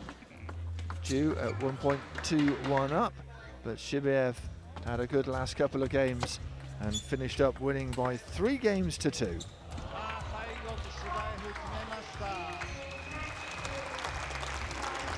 Welcome back. Captain from Team Maze is right here. Michael, a very impressive job done. How did you manage to read the governors, your team players, to do so well in all these previous encounters? No, I mean, today we had a little bit of luck, I guess, and Team Jørgen, yeah, Matthias Carlsen is injured, and Jusei Hook was ill last night, so yeah, I feel sorry for them, but okay, we did a good job today. I think my team played well, and we won some close sets as well. It's very important with this system, but yeah, we have a good momentum in our team at the moment, so we have to use it. Well, a lot of your players, when I talked to them, told me that actually you really have your personal charisma that really influences a lot of your team players to do well. What do you say? I'm sure this may be one of the secrets right there. No, I mean, my players, they're very professional. I will support them and I will do whatever they want me to do. I feel for them when they lose, and I want them to win, so I'm happy when they win and when the team wins. So I try to do my best as a team captain, and yeah, so far it's been okay. Definitely. What do you say? Is he doing a good job as captain of Team Maze? There you go. Congratulations, Michael. Really, job well done. I'll see you soon. All right, and that really wraps up this afternoon's action. Joan, really an impressive afternoon. What do you make of it? Absolutely a big win for Team Maze. Very fantastic stuff. 19-11 was the scoreline, and that is a huge margin. Definitely giving Team Maze an edge right now in the team standings. Totally. Still leading among the 3 or 4 teams right here. Yes, so let's take a look at the overall player standing after this first fixture here at Team Maze versus Team Person. Let's look at the overall result. Obviously, Team Person, they started out not bad. Wang, you bringing it in for the first match. Then Timo Boll came and sort of ruined everything, their game plan. And then Feng Tianwei followed Timo, an impressive scoreline of 5-love. And then Jun Mizutani taking a slight edge over Chen Qian-an. Bernadette Szocs losing by just a 1-point margin to Yang Hae-yun. And then in the end, it was Alexander Shibaev who took it home. Obviously, the last 2 matches really were closely contested. Let's check out a men's leaderboard right now. The first half right there. Timo Boll, after his victory today, is taking the lead among the 12 male players. Yes, he overtaken Alexander Shibaev by that 5-love win. Looking at the bottom half, well, Paul Dringhall and Xue Fei currently needs to play catch-up, but we'll see what they have for us in the next fixture. Oh, let's check out the team standing right now. The 4 teams so far as of right now. Of course, tonight we have one more fixture to unfold. Obviously, with this victory, large victory right here, Team Maze is taking a commanding lead. Yes, so Team JJ, Team Rossi, currently on the 3rd and the 4th spot. They will be playing tonight, 7 p.m. Malaysian and Singapore time. Team Rossi versus Team JJ. That's it from us here at Pinewood Iskandar for the T2 Asia Pacific Table Tennis League. Well, we hope you enjoy the action here as much as we did. Hopefully see you tonight as you can, actually. We'll all see right? you next time. Bye-bye. Indeed. Bye for now.